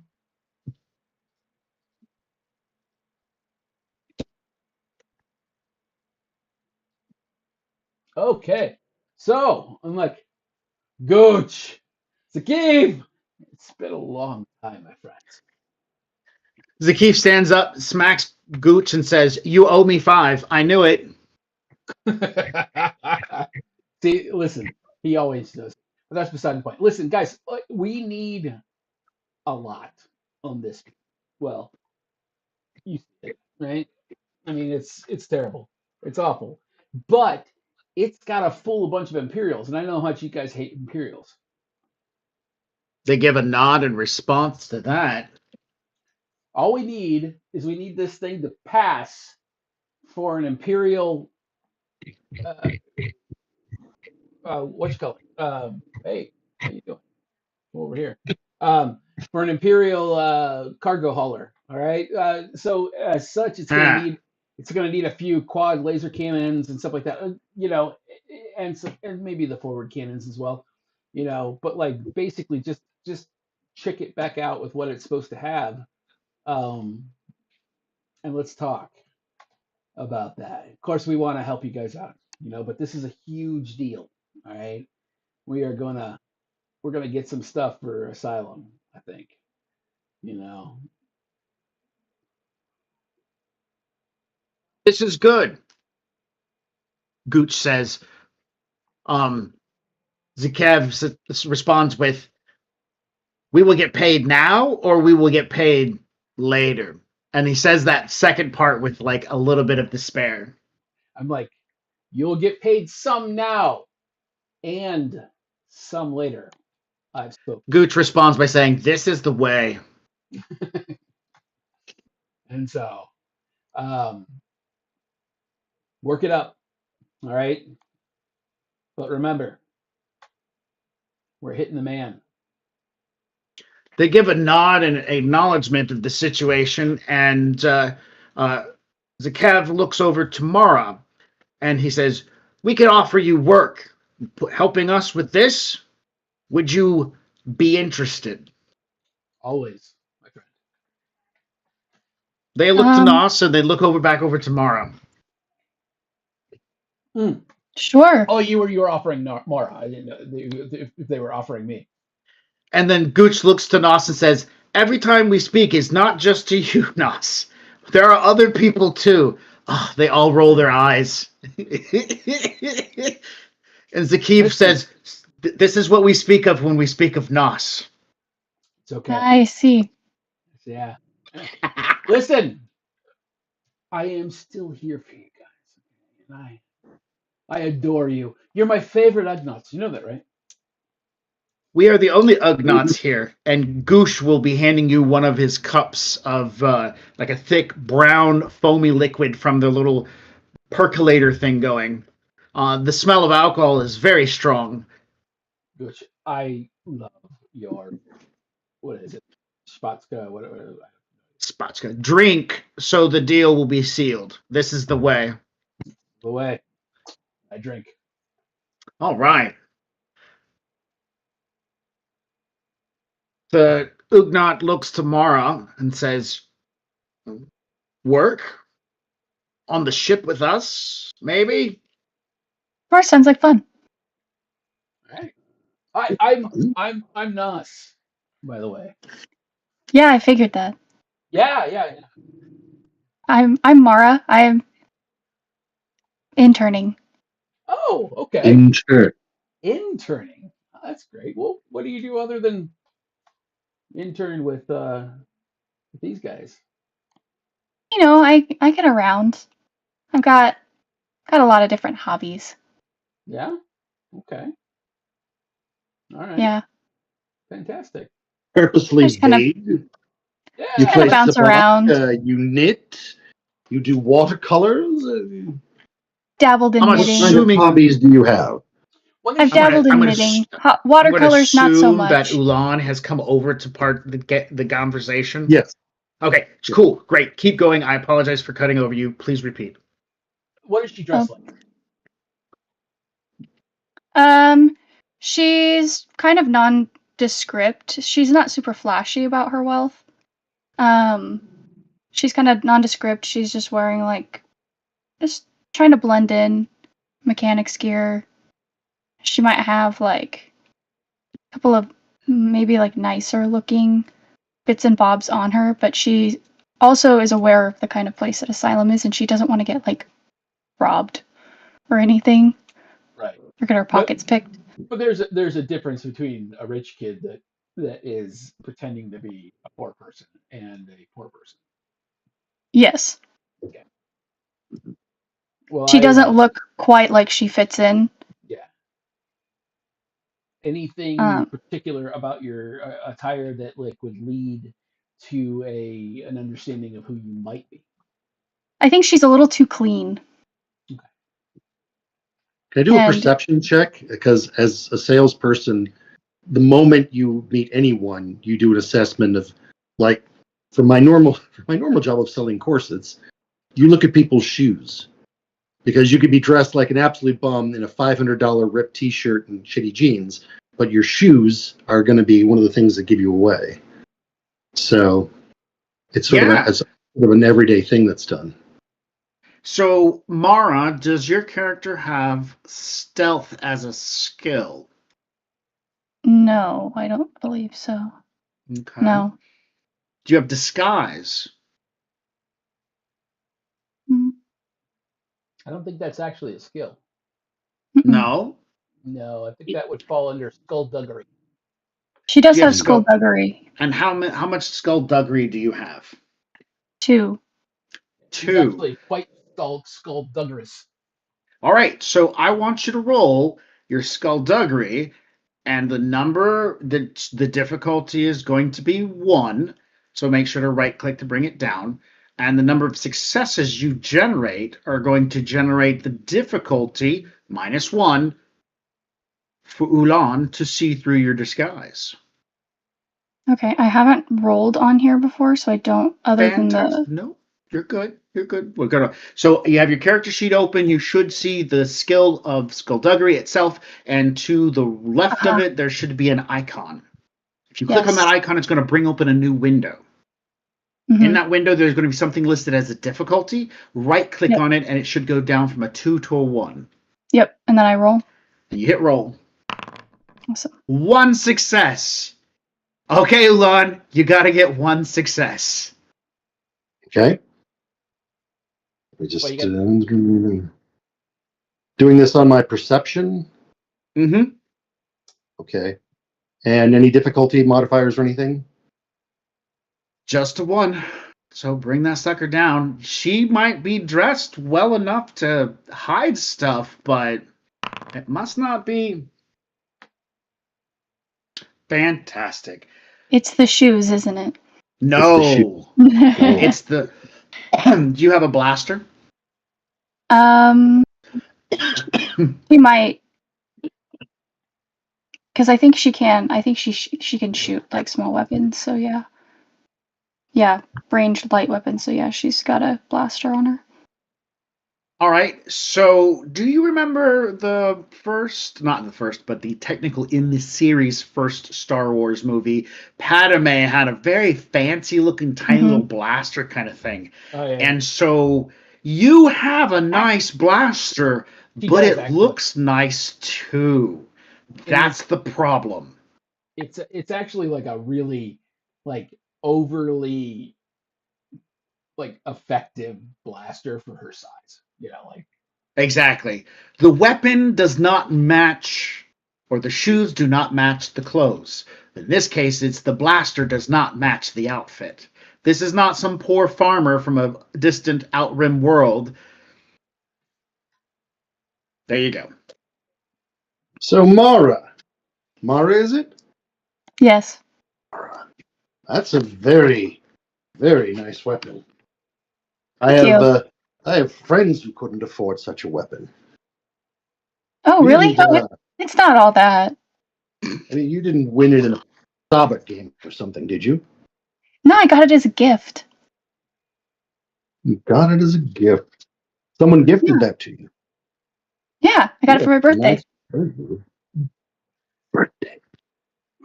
Huh. So there's one person on this station who isn't asking for a handout of blasters. Do you know how to point and shoot that blaster, Mara? I'm okay. I've Oh, dabbled. okay. One Any of my other hobbies. skills or hobbies? Yeah, I like tinkering with, like, electronics and such. I've dabbled in piloting ships. That's pretty fun.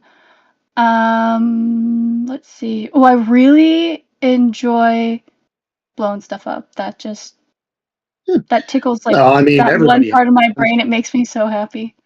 Wait, could you go back one second? What was that last one? Explosives? Really? Yeah. Don't you just Not a find not a joy in just standard. watching something explode into tiny little I pieces? just we could use a back plan. High explosives is a great one. I'm leading in your ear. Well, Yeah, I love currently we adventures. have a cargo vehicle without any weapons, several thugs without any blasters, and this person comes along and knows how to blow things up. How Do you have much a are you Yeah, why being not? paid by do, these short little fellows over here? do you have explosives? I got a couple.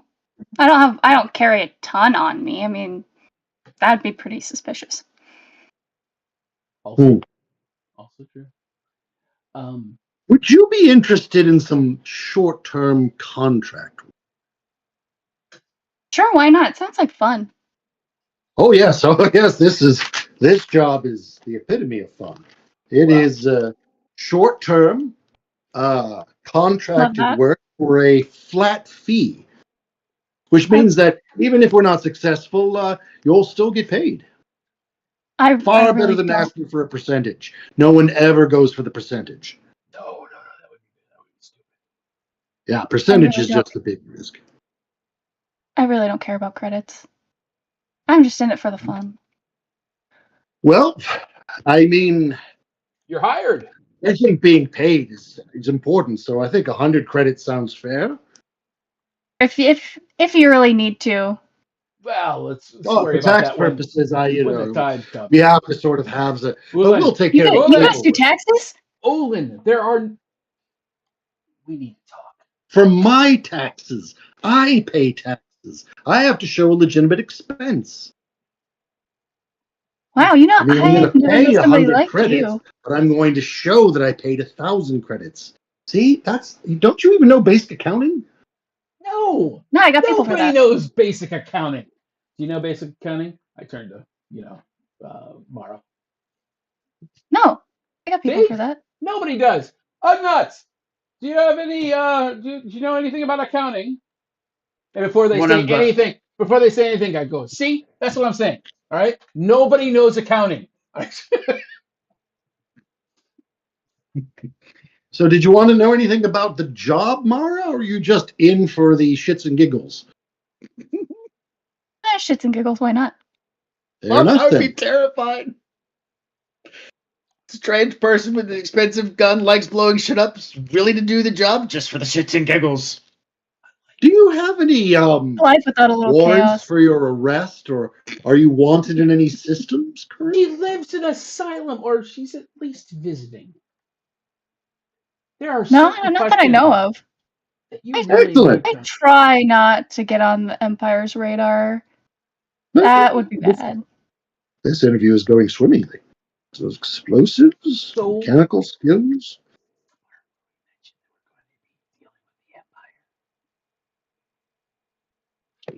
As long as they don't see my face, I'm sure it's I'm fine. whispering in his ear Oh, okay. again. It's fine. You can hear me. I'm not being very subtle. The whole situation. Okay. As long as they The don't see my face, it should be fine. I mean, if they she's saw also my face, that could get bad, but she's also otherwise, nah, it's fine. That's fine. How are you with artificial mustaches and or wigs? Like she's shitty a disguises? Well, she's we a can work she's all a of that out human. later on. She's a human. She's human. They all look alright. You know? I know how to disguise What? I'll figure it out. Don't I know how to humans disguise have facial hair?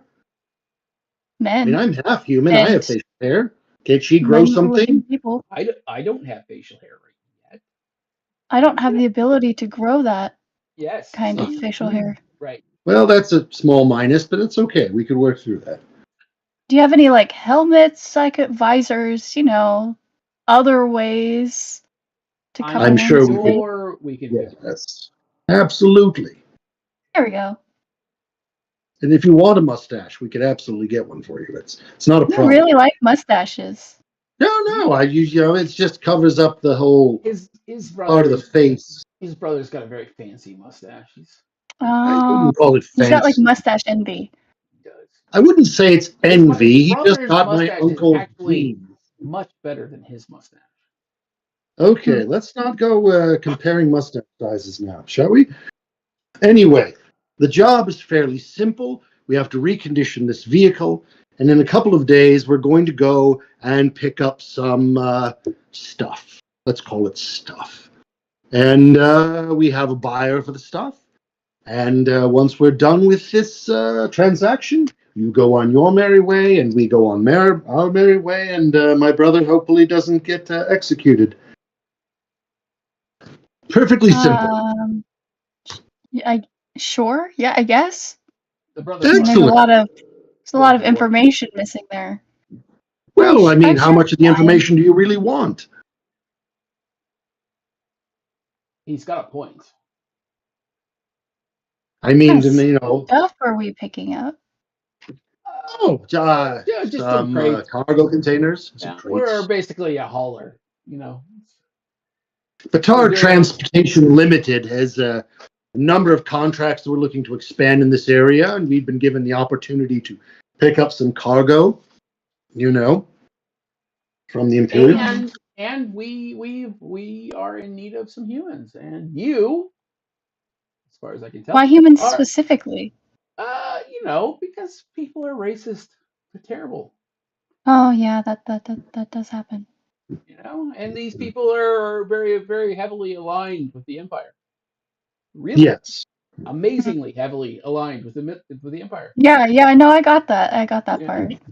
Yeah. And so Also, therefore they don't like people that look like him. I can put on makeup and look somewhat like you, but like he's those tendrils. yeah, they don't Yes, like your those. humanness is a tremendous advantage It for this. is in this particular instance. Yes. Sometimes not so Yeah, it really depends on where you go. much. Yeah. Yeah. So anyway, Also, why is your brother gonna get executed? That's just an interesting little detail. his brother's not great at what you would call diplomacy Accounting. or accounting. My brother owes a debt, and we thought that this short term, mid risk, fairly high return on investment was a good strategy move for Batar Trading Limited. So, with a smaller number of support staff and buyers already lined up, we thought this was a good investment. Hence the classic ship. Here's the thing.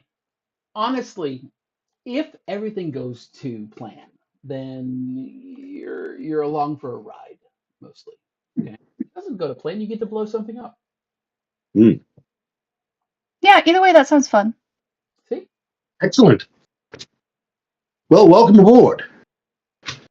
I mean, metaphorically, don't go on board the ship without safety equipment and a mask. No, yeah, it's a lot of mess. There's a problems. smell. You really don't. There's smell. something died on board there. It's not very pleasant. Yeah. Don't wear your Yeah, good no, shoes. I wouldn't step foot on there right now. No, that's a However, safety hazard. you know, uh, Goach and Zakiva are gonna take care of everything, right, guys?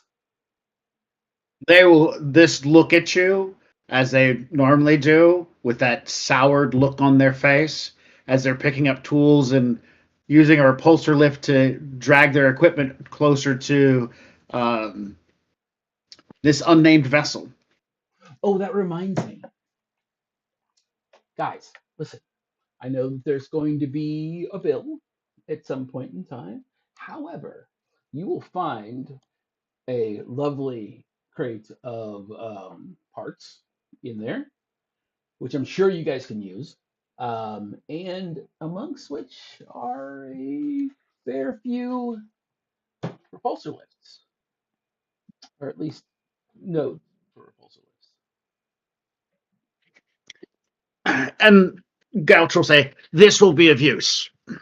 I assume so. I assume so. Now the core, the shield core, we would like that installed. It is we're going to need some shields. We're going to need a lot of shields, I think. And the lasers. We will work toward this. How much time will it take? We are on a schedule. 8 It will hours, take time. 6 hours, He has 4 spoken. hours. He has spoken. Yes, I It heard will. him. He spoke. I point at him. We have spoken. Yes. That's how Trust, words work. trust me. Come with me. Okay. Come with me. They continue on their way toward the vessel, and they're not alone by the time they get over there. Yeah. They are joined by at least 2 other droids and a couple of other helpers. So as they And, begin dictating out stuff. and as we're walking away, I'm like, listen, Ugnaughts are very particular. Okay, they pride themselves on their work, and they will get things done in the fastest way human or well Ugnaughtly possible. All right. All right. They are fastidious workers, and they pride themselves on their work. So never insult an Ugnaught on anything that might involve work. That means questioning their ability as well.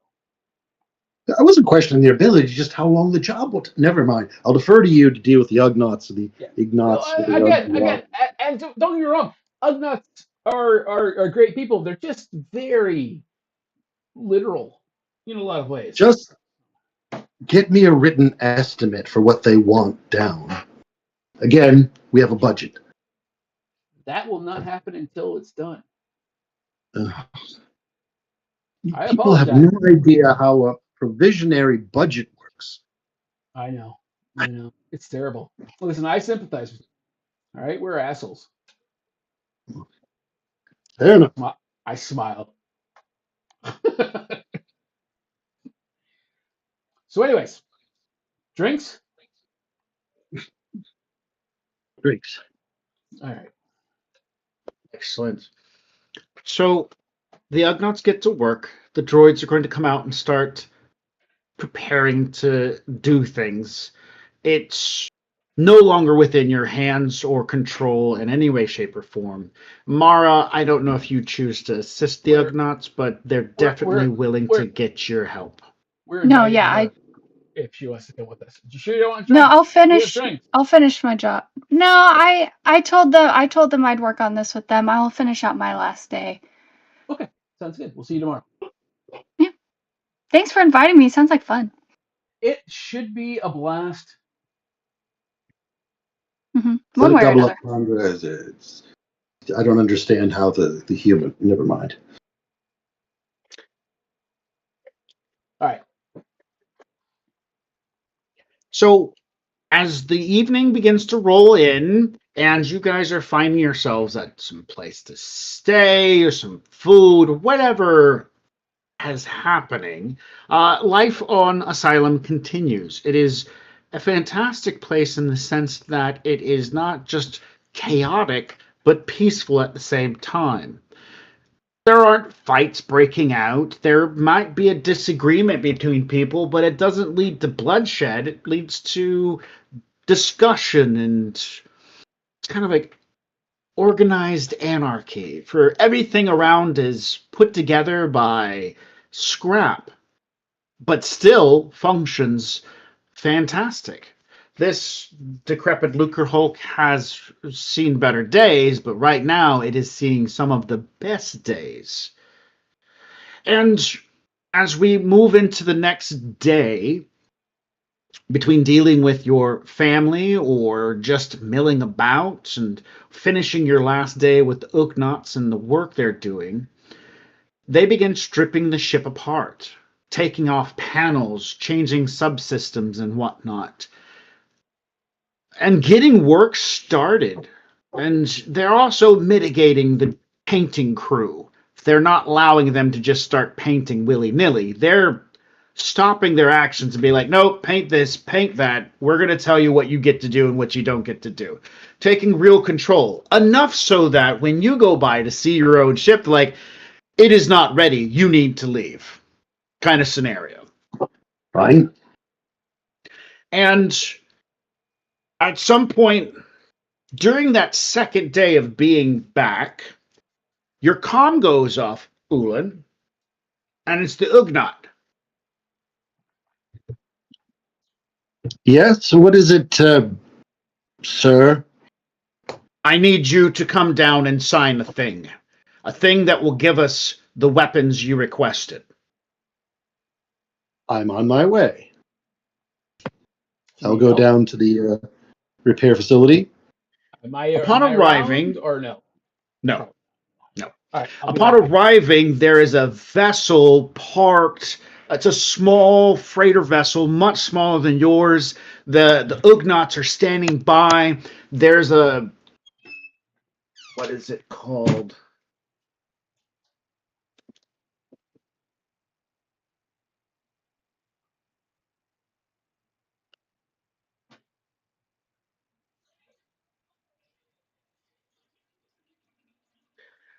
A Cyclorian standing with the Ugnaughts, and he has a data pad on him. He has a very nice looking ship behind him as the Ugnaughts are standing to one side, their dirty demeanor and appearance compared to this, what looks to be a near stately like businessman.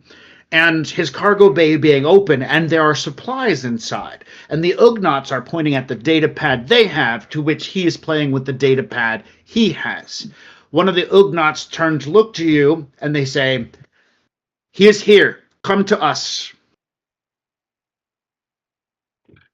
And what can I do for you, The gentlemen? Ugnaught holds up the data pad and says, purchase these items. And he hands it to you. Okay.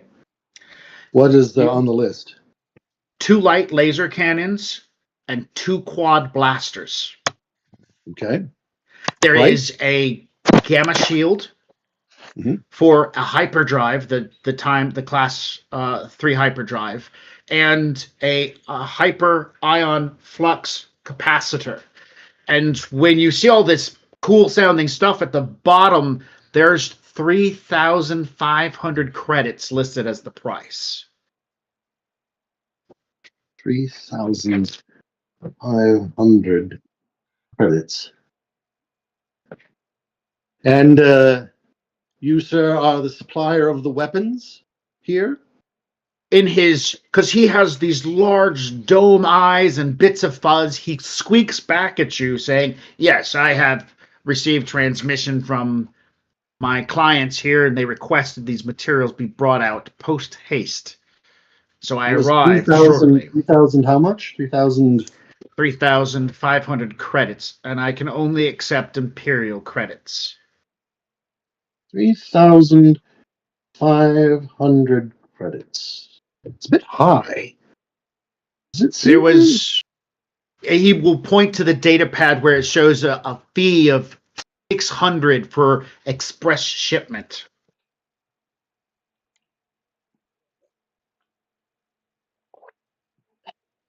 The Ugnaught Gutch says, you will sign. Can I attempt I to have negotiate? spoken. He looks and says, no, I have spoken. He's apparently spoken. Fine, I will sign for the 3,500. He gives a nod, and he'll lean in and say, the Ugnaughts don't really like to negotiate much, but I understand your plight. They were also looking to purchase Durasteel, so I brought some along with. If I'll give you the panels for free. And he looks to his unloading droids and says, the weapons, the shielding, the core, the flux capacitor, and all the plating. Get it off.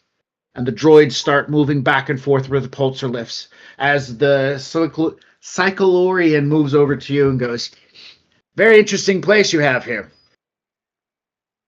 Oh, it's not mine, and I'm only visiting. But there are some people who think it has a certain charm, I guess. He'll say, I agree. I wouldn't want to live here. It looks poor.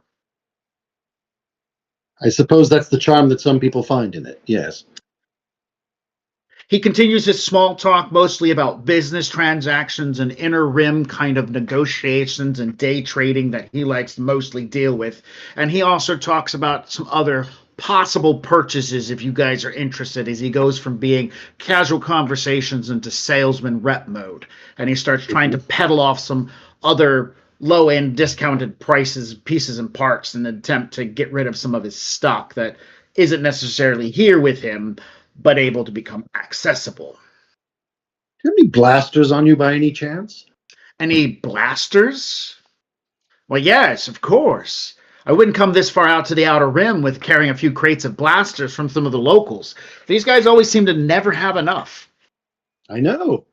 I'm apparently going to be handing them out like children's candy. What He have you punches got a few- come up?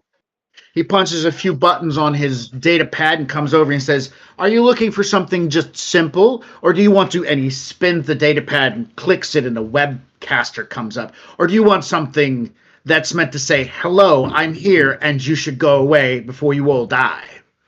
A webcaster is that large thing that goes onto the tripod, goes, remember from the, yeah. Tempting.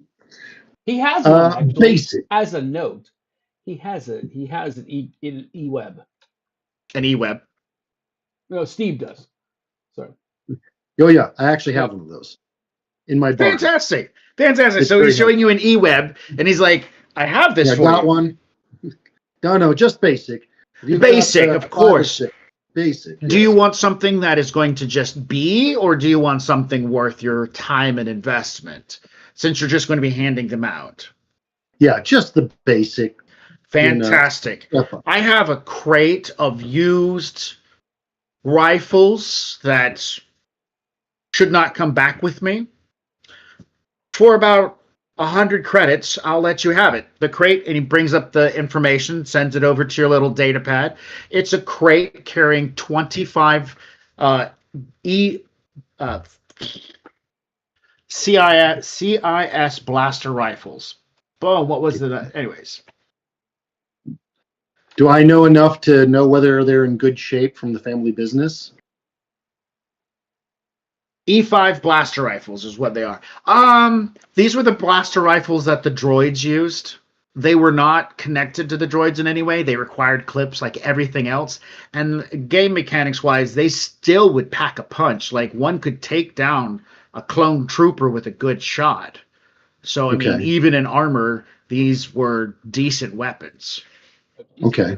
Actually, not bad at all. The dossier on the listing on the crate says there are 50 clips. So 2 clips per gun, 25 guns.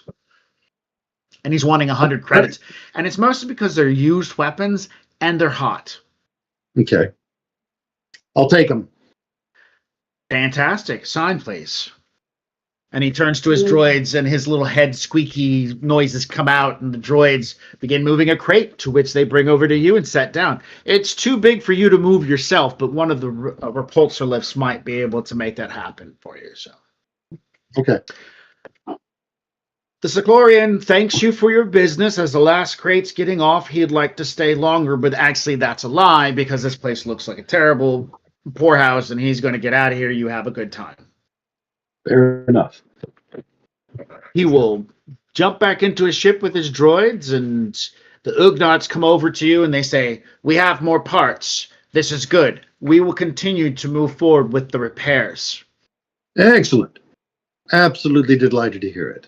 And you'll be done It when? will get finished.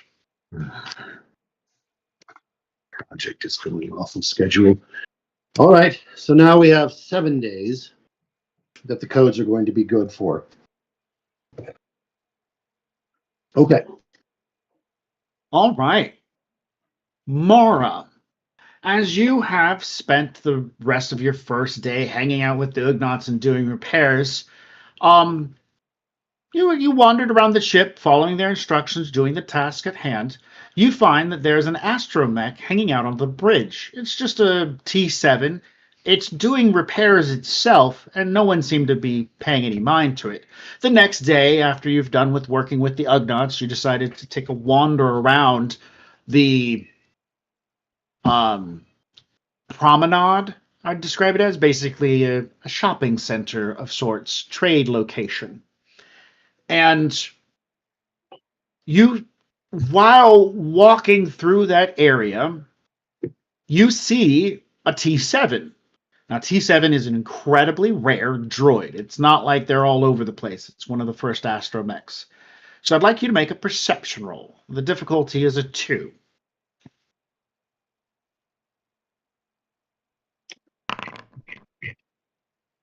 Failure. Oh, but you got a Okay, triumph. She has a triumph and 1 advantage. so what does a triumph mean?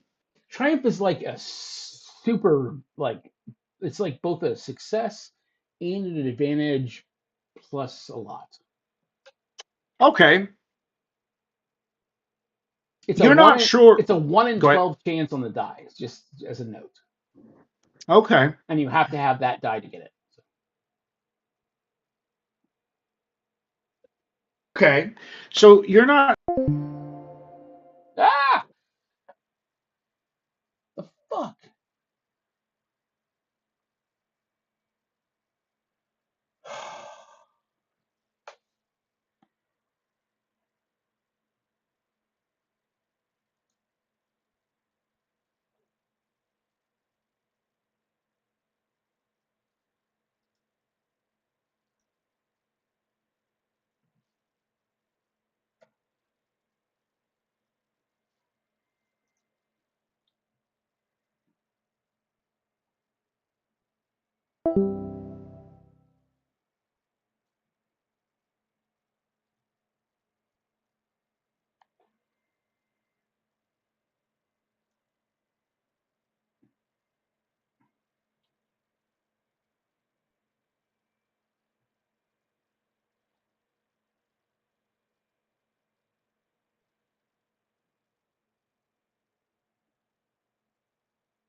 Computer system. All right, sorry about that. Before you have a good solid welcome back, if you have a good solid look on his what he's actually doing, the droid backs out and starts driving away or rolling away. I don't know how that works. Rolling away. I'll follow him just because I'm curious because it is a rare droid. I'm not sure if it's the same one. All right. Um, I would like you to make a what's it called? Larceny or skullduggery? Which one? Skullduggery.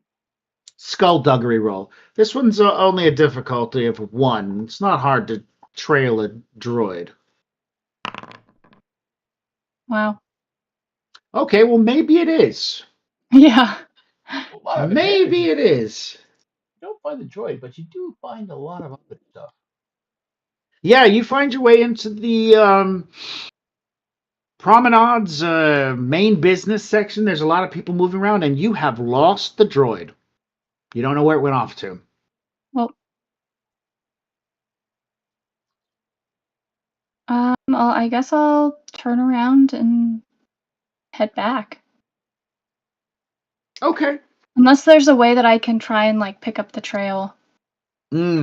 So droids don't really leave um tracks. Like, there's not a way to leave tracks, but it was interfacing with that port back there.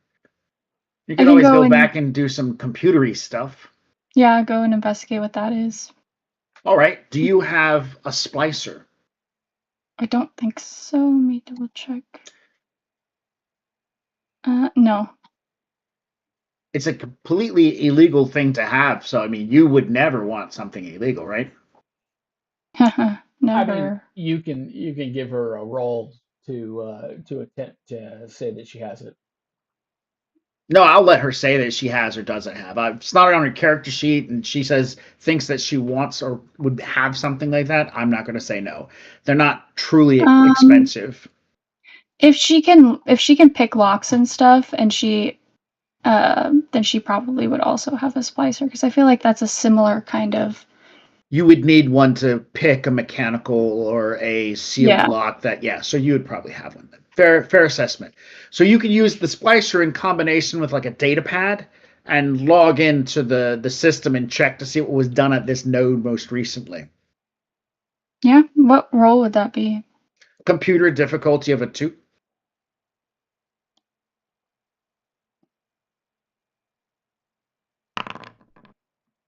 I'm not Oh, rolling well. no, it's not you. There's no activity listed in this node, the node you saw the droid using for like the last 2 days, which is not true because you just saw it get used. So that means that droid erased whatever it did. Okay. Suspicious. Very suspicious. Dun dun dun. All right. Why does Nos keep buying himself new stuff? No, I'm sorry. I'm just making sure that I have. Why do any of us buy ourselves new stuff? I'm updating. I am fixing the characters as we go Okay. Retail through. therapy. I do like some retail therapy. All right, so Mara, um, as that suspicious thing takes place, and you don't have really a way to track the droid at this point in time, you don't have access to like the internal sensors for this place to be able to figure out where droids are. It's a big task. It's not a little thing at this point in time. Um, you pretty much go back to your day, or do you want to like stay on this and seek out those other two guys? What were they? Ulan and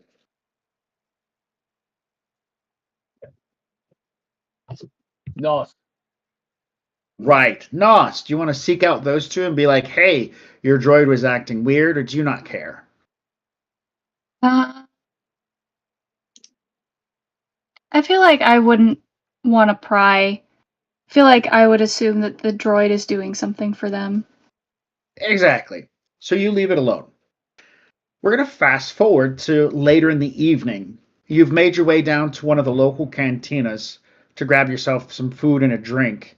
And upon entering, there's a large amount of rabble rousing and cajoling, singing and noise making.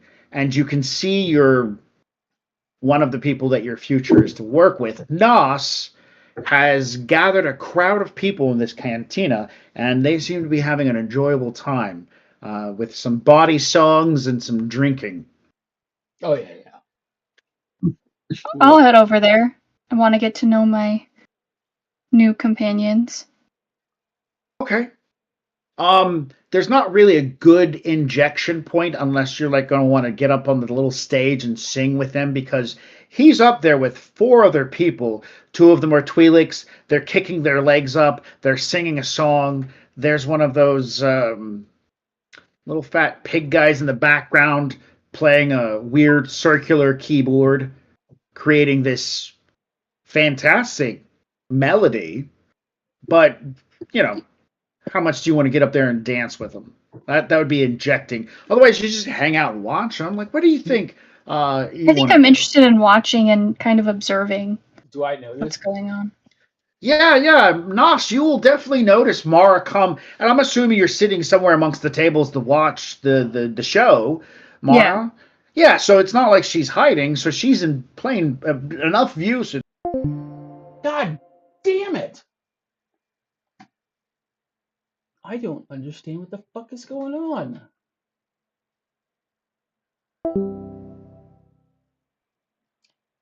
Hello?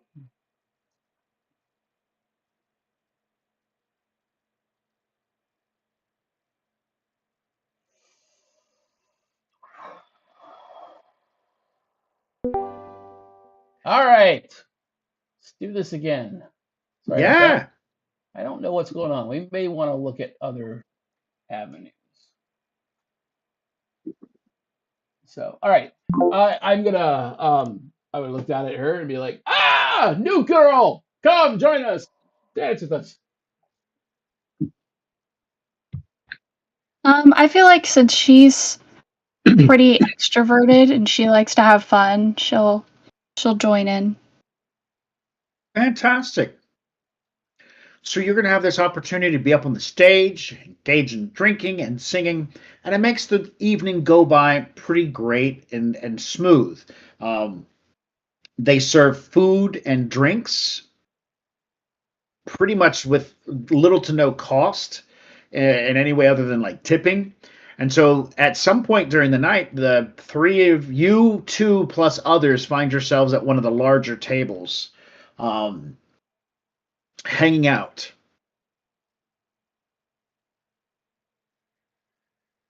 Okay. And what do you guys want to talk about? Like what's the casual covering of this conversation? Um, just generalized revelry. Nothing about the work, or anything like that. Just sort of getting to know the person that we're working with. Nos is very much not concerned with the job. The job is going to happen as it happens. You know, Fair enough. she's great with explosives. She is Plan C. So. And I think Mara's just fascinated in learning um about like Nas because it seems like he's been a part of this community for a long time and he's got like a specific kind of reputation and he's kind of grandiose. So I think she finds him really interesting and wants to hear like about his stories. Awesome. So we're And, talking about Nos. and That's Nos the Nos conversation. will definitely tell it. I get to talk about myself? Hell yes. Fuck yeah. Okay, cool. I don't wish to be the Debbie Downer, but I have to bow out after half a day. I need to eat some food and address some of life issues that arose while we're in Italy. So my wife is asking that I help out with that. But so Cool. either you can continue without me, and what happened to Nigel disappeared. Am I Yeah, but you're disappeared still again? on the stream. No, you're still on the stream. It's just Discord is not seeing you. My God, I don't know what's going on with my server. Gremlins, Gremlins at this point in time. poltergeist. So Awesome. and UFOs. how about we take this opportunity because we have got started. We've got a character sheet set up for Mara. We've got a Yep. lot of stuff done. I feel this could be a good opportunity to call it here because we're at a low point, but I'd like to end with this description. Okay. Do you guys are we okay with ending at this point in time or do you two want to keep Yeah. going? That's fine. Yeah, I'm okay. And we're looking at next Thursday, right?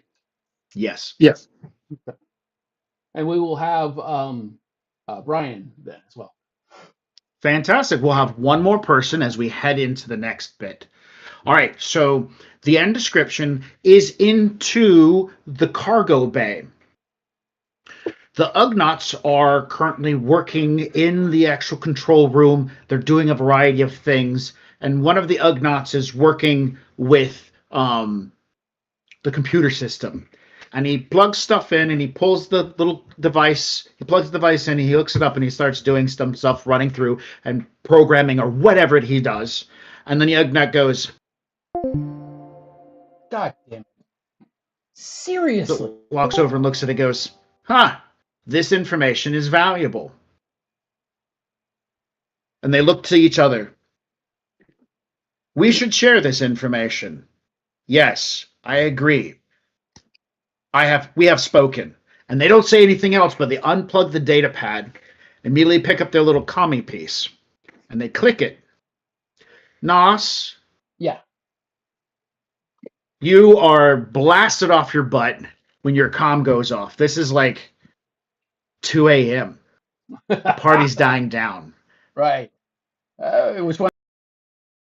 Your comm clicks. This is Gouch. Go! I will see you.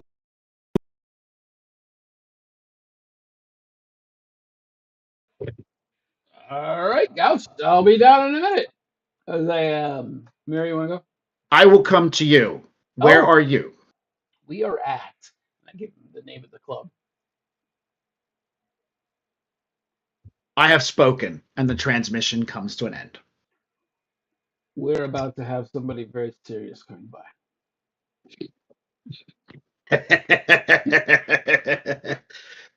Here comes the Debbie Downer, right? Yeah. You are drunk, and this is not useful.